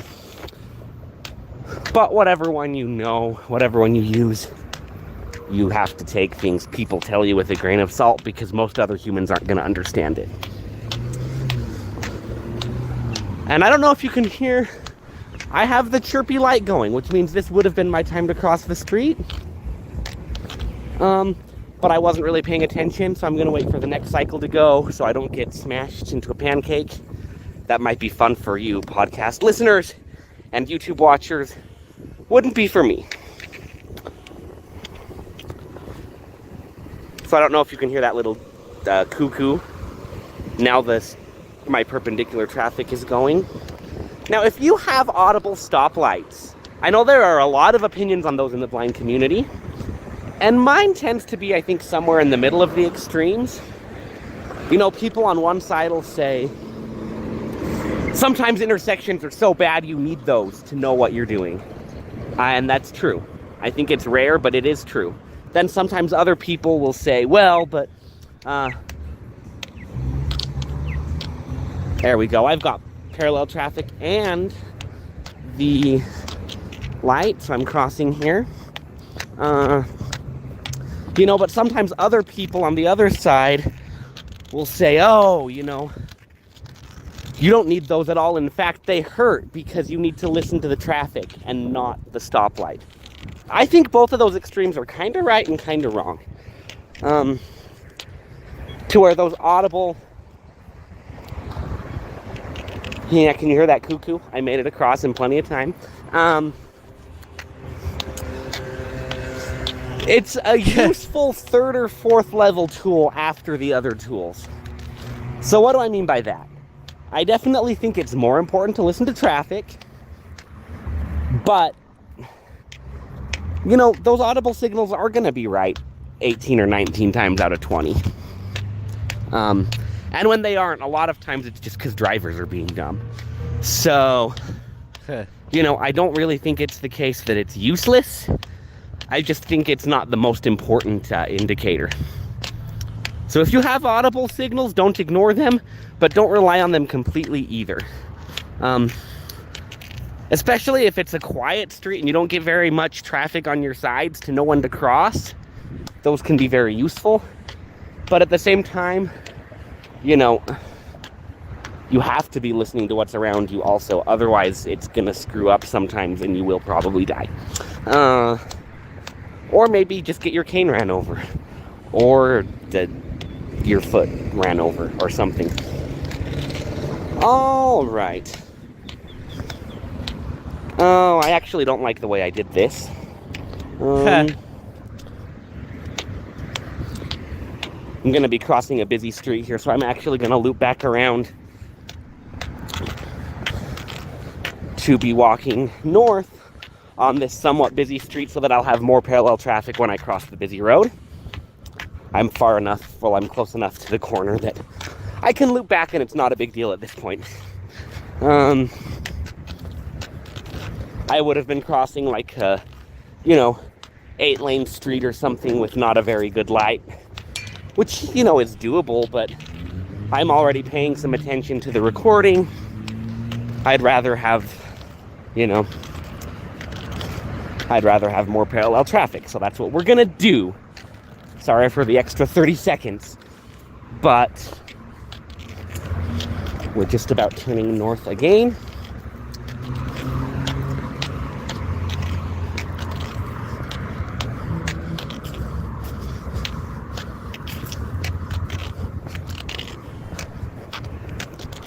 And there we go. So now when I go across the busy road, I'll have more traffic and a little bit longer light. And I'll actually be crossing by a light rail station where I go when I need to catch the train. So I guess that's another tip that I've learned is, you know, it's one thing when you're in a new place and you're kind of depending on the maps apps and, you know, your Google Maps or Good Maps, doo-doo-doo, or Nearby Explorer or whatever it is. You don't know the area, fair enough. It'll get you where you're going in a good way most of the time. You know, don't be a slave to it, but you can follow it, that's cool. But in areas you know, it's okay to find ways you like better to go places, even if it's not what the app says. Like, for example, this way I'm going now might be like half a block longer way to get to the gas station or something, but I have a much easier and safer crossing, and so that's like a fair trade in my book.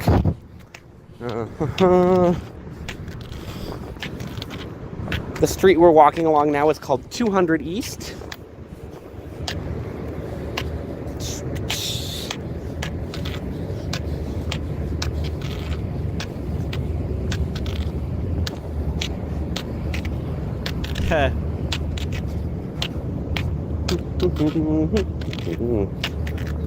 Should be getting close to the busy road here. This is very strange stereo. Yeah, I can hear the cars on the busy road. I don't know if you guys can yet. So another thing with street crossings, I'm going to say something that's maybe controversial, and I don't want any cane travel teachers here to quote me out of context, because yes, straight is best. It's good not to veer. It's good to be walking in the same crosswalk that has been built for people to walk in. However, you do not need to be a perfectly straight arrow to successfully cross streets safely. In fact, sometimes if you know that you're kind of someone who likes to veer, you can proactively veer away from traffic a little, which sometimes I do, especially in bigger roads. And it may mean that when I get to the other side of the street, I'm not perfectly in the crosswalk. I'm a little farther, I'm a little farther over. All right, I've got the light here.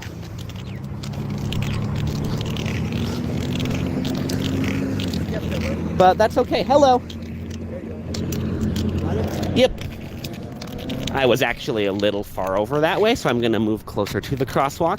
I'm walking past tracks right now, the light rail station.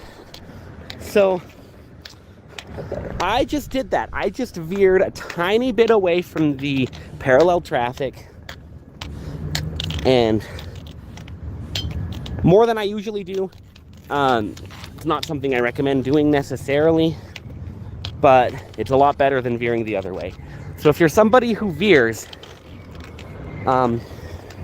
occasionally, especially if you think you're not starting out straight, get as straight as you can, but it's perfectly okay to veer a little bit away from traffic while you're crossing the road.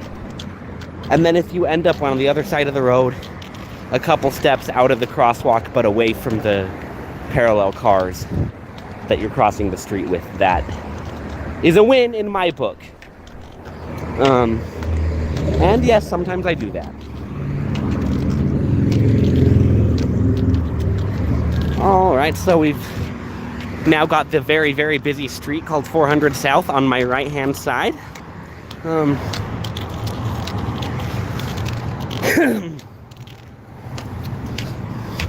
But yeah, you don't need to be perfect to be good enough, is what I'm getting at. And it's okay if you're walking around and you make a wrong turn and you're like, oh, okay, how do I fix this? It's fine.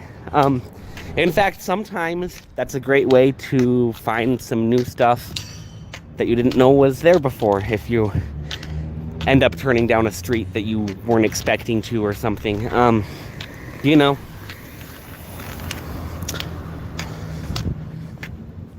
Not saying it's something I encourage or anything like that, but it's okay. And you can even kind of make some use out of those mistakes.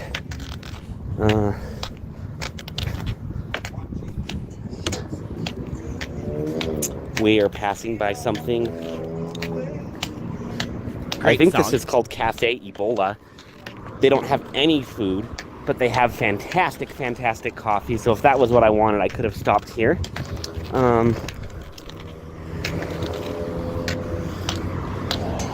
Another thing is, if you're looking for a business, it's totally okay to just walk into a random business if you know you're on the right track and ask people for information. Now, I say that deliberately, ask for information, because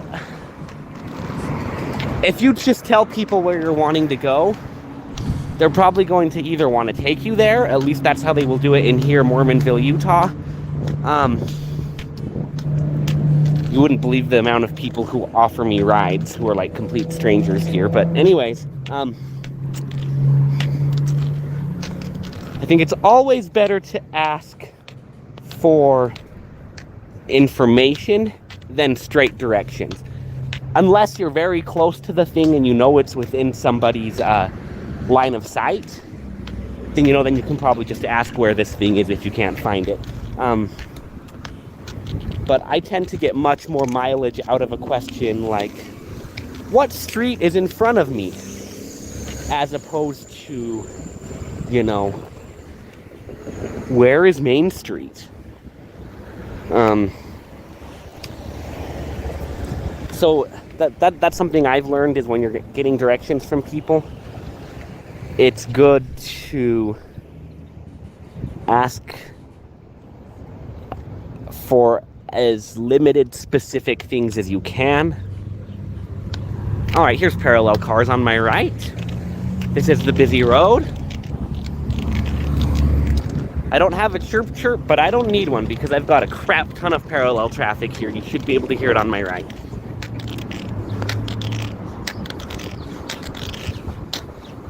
And how'd I do? We got to the other side.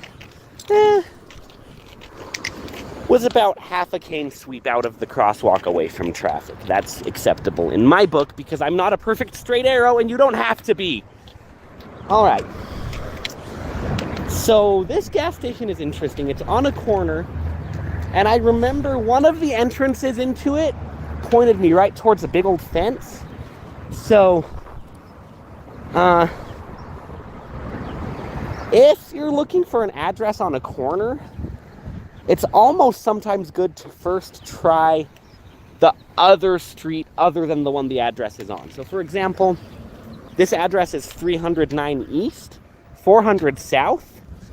I'm going up 300 East first to see if there's any kind of a entrance into the parking lot on that side. And there is, so we will check it out.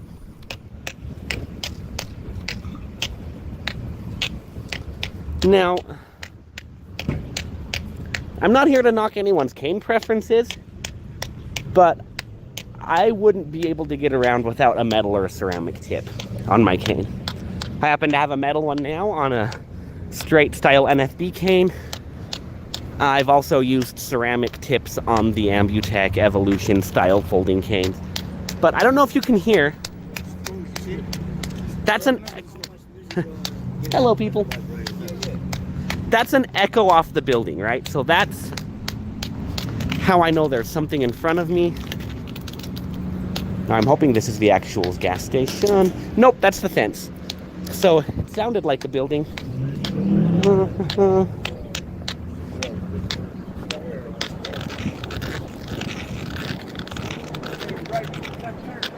Sure. All right, so that was actually the back of the building I found first. Now I'm on the sidewalk going to the door, which I think I would have noticed without those people calling out directions, but they were being nice, so that's fine. And here's the front door of the gas station. I'll put you guys in my pocket.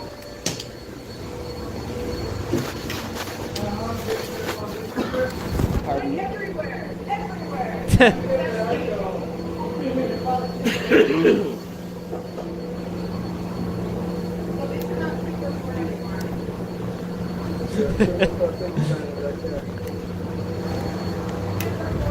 Yeah. The carries in. Oh.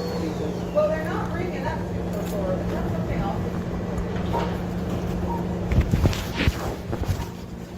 As you all can see, I'm just in line waiting. Wow, the This is stereo the effect. funnest part as a blind person, getting people to help you. The stereo is almost better in my pocket.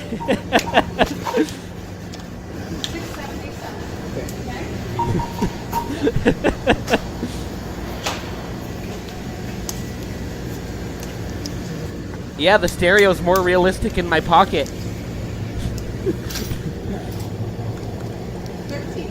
There you go. Sadly, stereo isn't working. Huh. Have a great one. Hello, sir. Hey! Can I help you? Yeah, can you help? I just want like a lemon lime Gatorade. Hey, Ollie. Yes, I'll have Ollie help you. Okay, cool. Will you help him? He wants lemon lime Gatorade. But That's right, I'm blind.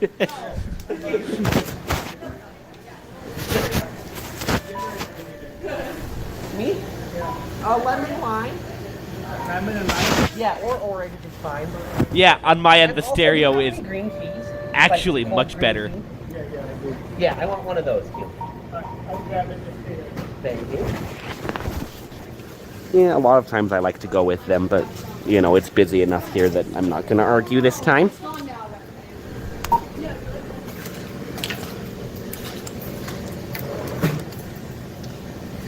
And this is the part of the thing that's we all share this frustration, I'm sure, where I wish you could just go find the thing in the gas station, and there's not really a convenient way to do that without somebody doing it for you. So even if you're the best traveler in the world, that's a problem you're going to run into, and it just sucks. But that's okay. It works.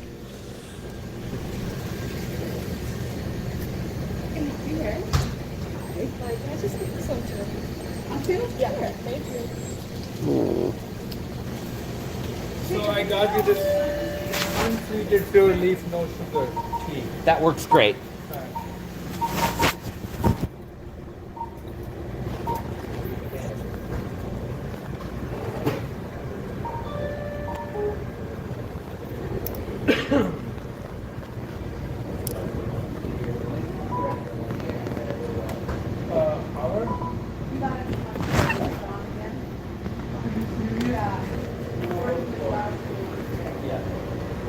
Are you gonna pay the card or check? Card is good.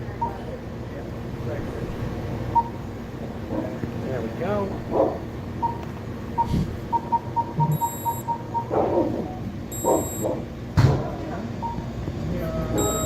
Yeah, true. Perfect. The water? 5, 7 flat water. That's your. Thank you. Yeah, that's a good idea. Thank you. Here. All right, thank you both. I'll do my best. Thank you, Ollie.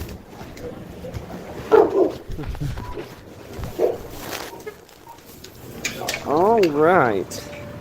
Here we are back outside. I hope it's still recording when it's locked.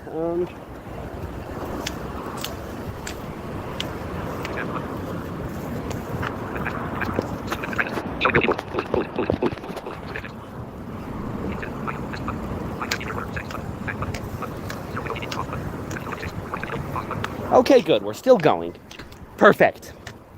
So I've got this bag around my left arm that I'm also using to hold my phone. And we're walking out towards traffic.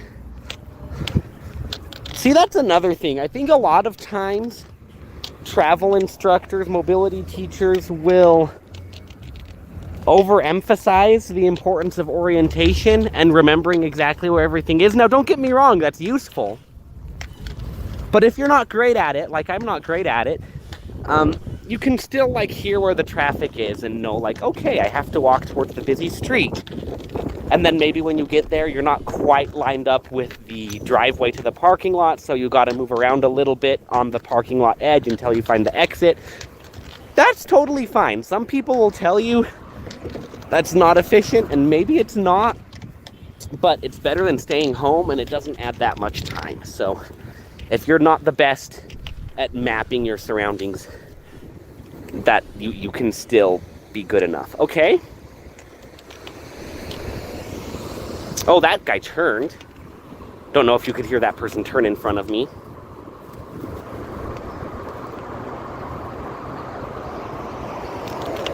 There's my parallel.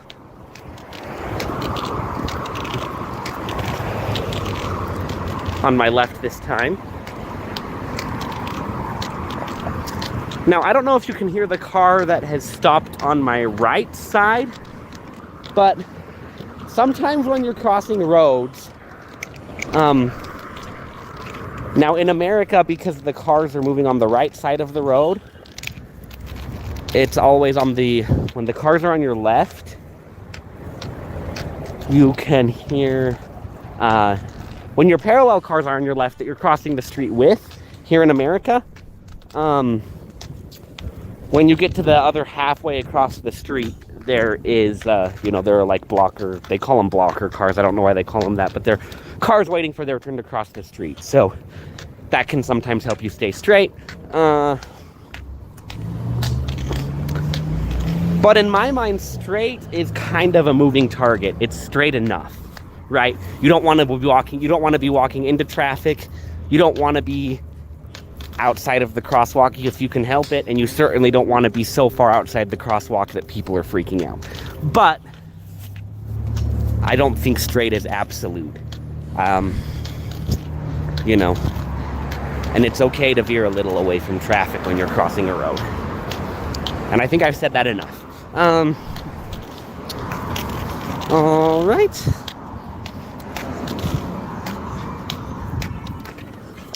Oh, lovely.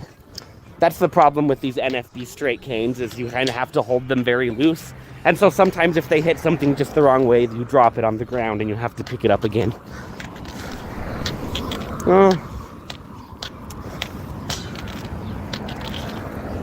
But so yeah, whatever kind of cane tip you use, I'm not trying to trash talk what works for you, but I certainly like things that can give me more echoey feedback in like a big parking lot. So something like a ceramic tip or a metal tip. I've never really, oh, here's a car right in front of me.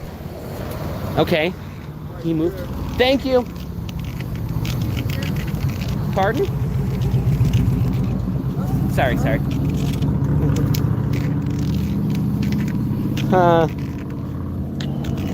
We were all trying to avoid this car that was kind of sitting in the driveway here. So my cane whacked a human, and that's unfortunate. But sometimes that happens when cars aren't paying attention. And no real harm was done.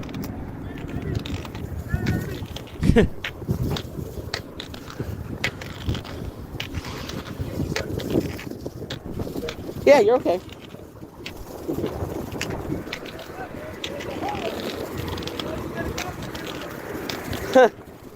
Don't know what that was about, but that's okay.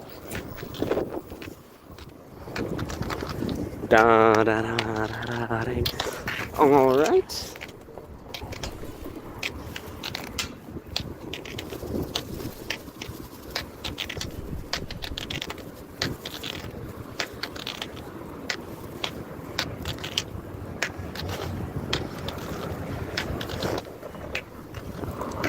Seems like my cane whacked more things on this sidewalk coming back.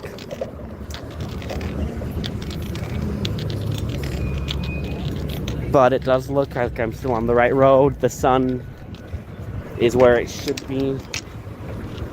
And yes, hear that train coming? So that's another way I know I'm on the right road right now. And this is not one I want to cross, because this is the busy road that I'm going to cross that's moving right now. It was.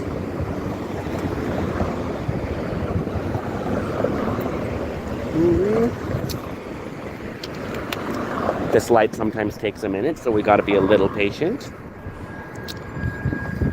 Here comes the train.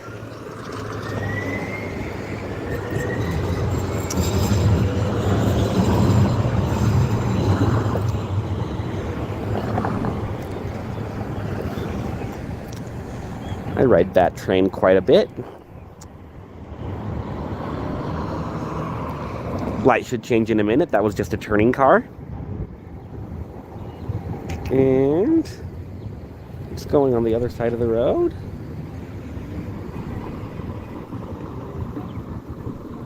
Here we go. There was the chirp. I'm gonna wait for a parallel car. There we go. Here's our parallel.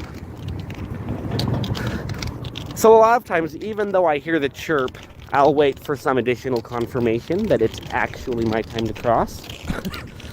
Here we go. I'm going much straighter this time around. 1, 2. Walking past the station on my left. 3, 4. I'm counting the little track cracks in the street with my cane. And wow, I'm glad that guy was looking. Turning car just crossed probably 2 feet behind me. That was a little bit jarring, but it was not my fault.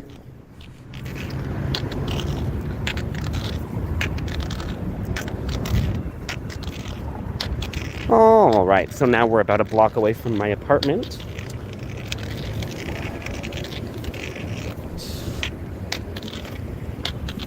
Now,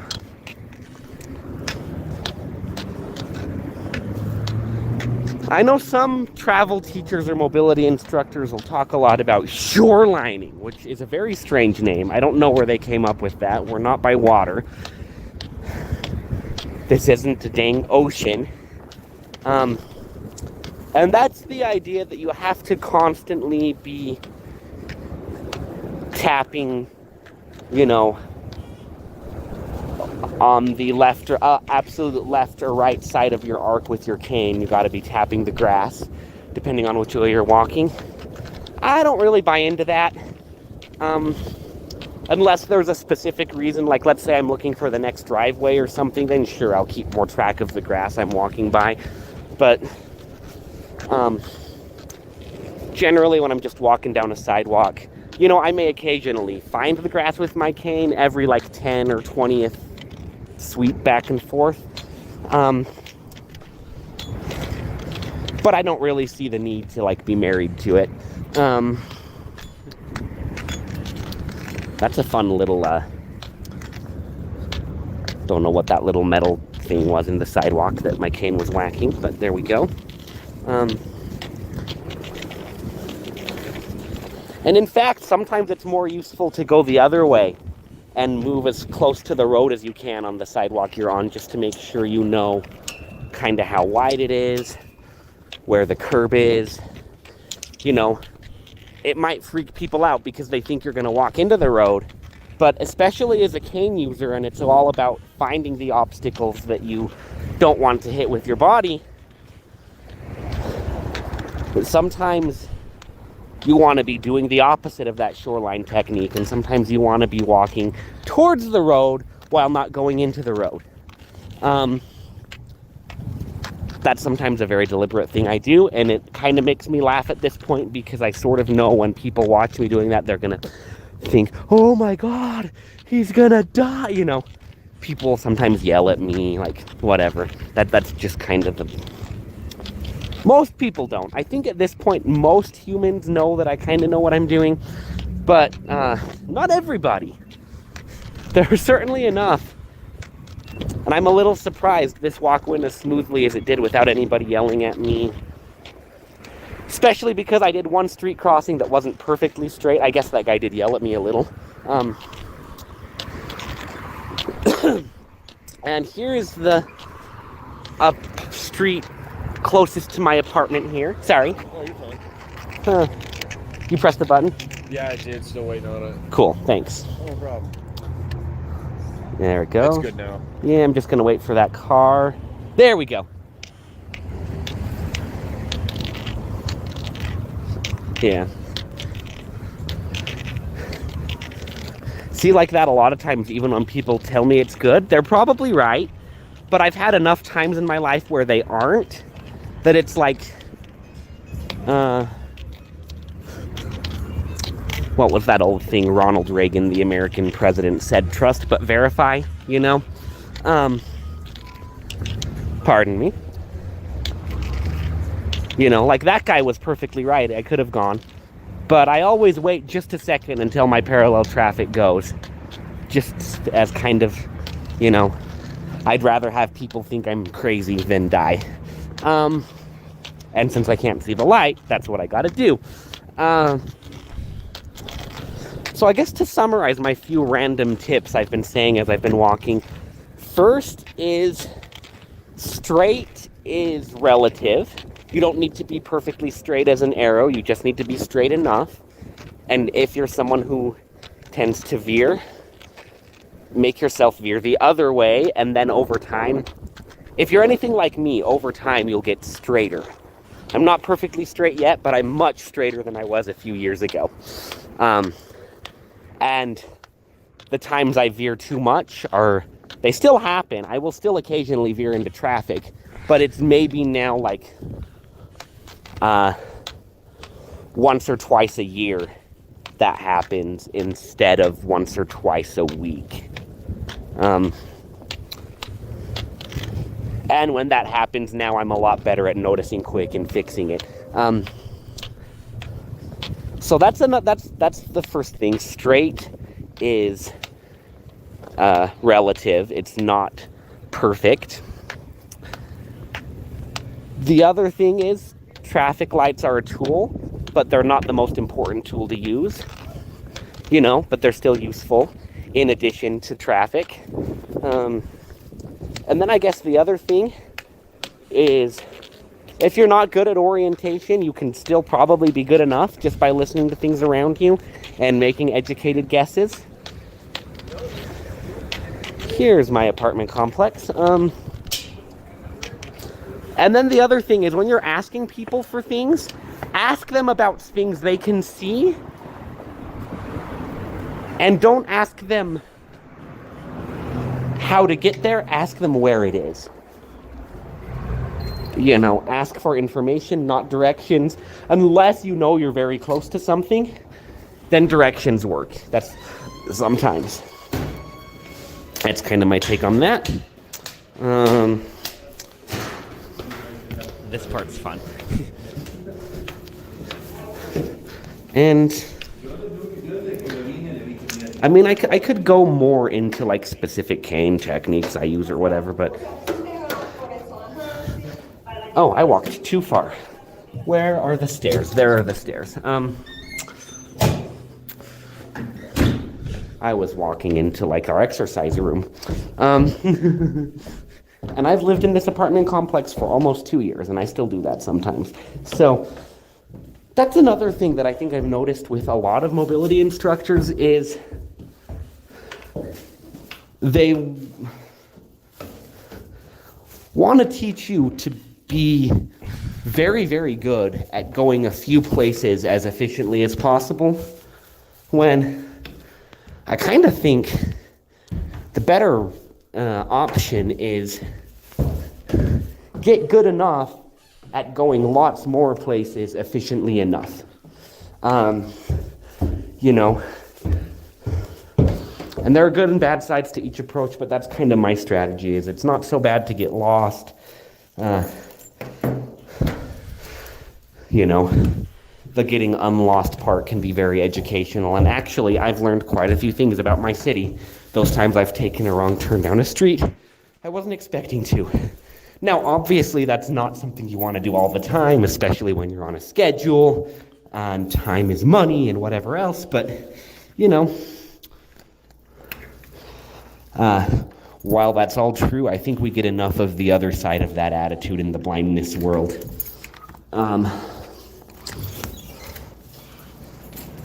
So I would rather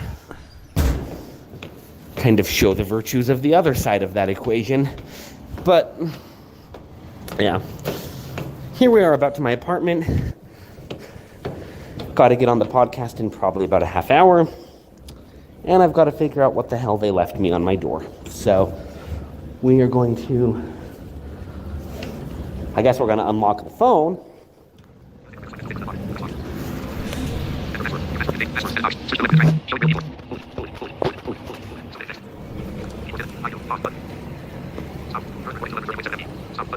All right, now we're back in my apartment, and we're gonna open my door.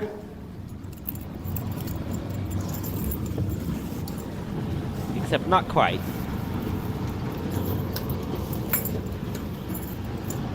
Oh well, this isn't right. Did I miscount the steps? I might have gotten off on the wrong floor because I was so busy talking to everybody here. Let's check that. I have been known to do that before. I bet I'm on floor 4. And I live on floor 3. So the easiest way to check that is I will walk by the elevator here. And one of the few places this apartment complex does Braille right is on the elevator doors. It's wrong most other places. Yep, I'm on floor 4. I went a level too far. But that's okay, because we have stairs right here.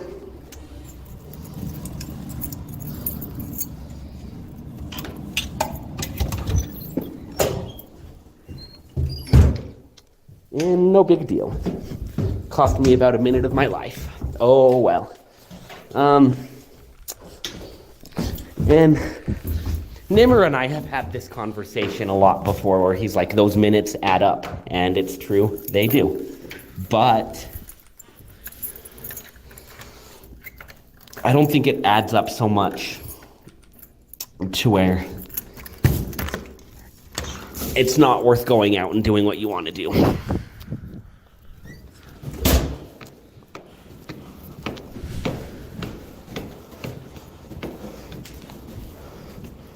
All right, we're passing my laundry room.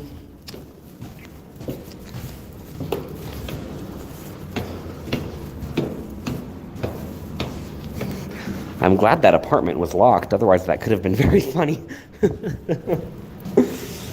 Da-da-da. All right. Now, we will open my door.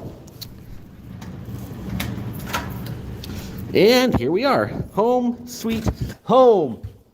Woo, it's hot in here.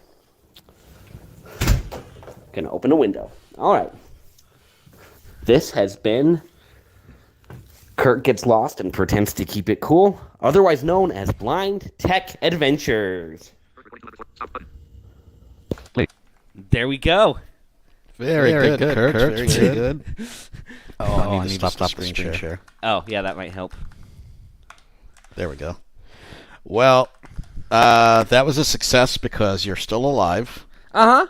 But I do have a couple of questions. Sure. First of all, what was the thing at your door? I haven't read the paper yet. I don't know. Oh, okay. All right. And then my next question is, I think our audience wants to know what was at your door. The next question then becomes, you were talking about, street crossings here in America and parallel street crossings. And so I'm wondering, in other countries, do they cross with perpendicular traffic? No, but I think what I was trying to say and didn't say very well is, you know how in America, when the parallel traffic's on your left... No, I know what you were saying. I just thought it was funny. Yeah? So I don't know, in like the UK or something, maybe the cars are standing still when the traffic's on your right? I don't know. But yes, cross with perpendicular traffic. See how well that goes for you. Or don't. I'm not responsible for you if you do. Yeah, yes, that's a better way of putting it. Please don't sue us. Please don't sue us. Exactly. Well, this has been a marathon. Yeah. We don't have any more comments, but thank you very much for everybody who's showed up, who's attended, Sure. who's listened this far. We appreciate you. Appreciate all the plays. Please share it out. Tweet it. Snack chap it. If you have ideas of things that you'd like us to cover, let us know. And you can always send us an email at blindtechadventures.com. You can sign up to the mailing list. The link to that is on the website and in the YouTube channel description. And it's just, you can always just send an email to blindtechadventures, +, subscribe, @googlegroups.com. Yeah. And if you email us and tell us you want to subscribe, we can always subscribe you as well. So it's not a big deal. We'll send out announcements about upcoming shows and things like that. We'll get better at sending those out. So The podcast, if you want to listen to a better audio version of that without all the volume issues, probably be mostly the same. I don't think I'm going to edit very much, if anything, out because that just takes work. And if you'd like to do that for us, let us know. But we'll put it up as is, but the audio quality is definitely going to be better on the podcast side. So feel free to subscribe to that, and you can do that in your whatever podcast player of your choice. We do have some Victor streams. I was actually shocked to see that we have an iPod. Wow. On the, like an iPod Touch? Like an iPod. I don't know exactly what kind of an iPod, but it's an iPod. I am a little sad they don't make those anymore. We also have a number of Victor Reader streams, so you can sign up on whatever thing that you want and get the podcast. Just look for Blind Tech Adventures. If you try to look it up on the smart speakers, they still have a little bit of trouble, but I think that's because we're so new. Yeah. So you might have to ask a couple of times. You might get some random things there, but maybe you'll get the old podcast. Yeah, maybe you'll get the old podcast. But anyway, thank you all for tuning in. Yeah, it's been next fun. week we have that thing about the Braille, and we'll come up with some other new fun topics too. Yeah. If you have any adventures for us that you want to share with everybody, or any tech things, or you just want to have a chat, feel free to let us know. You can come on and do that. Otherwise, Kirt, have a good week. Yeah, you too. Everyone else, have a great week. Thank you very much, and we'll see you next time. Take care, everybody.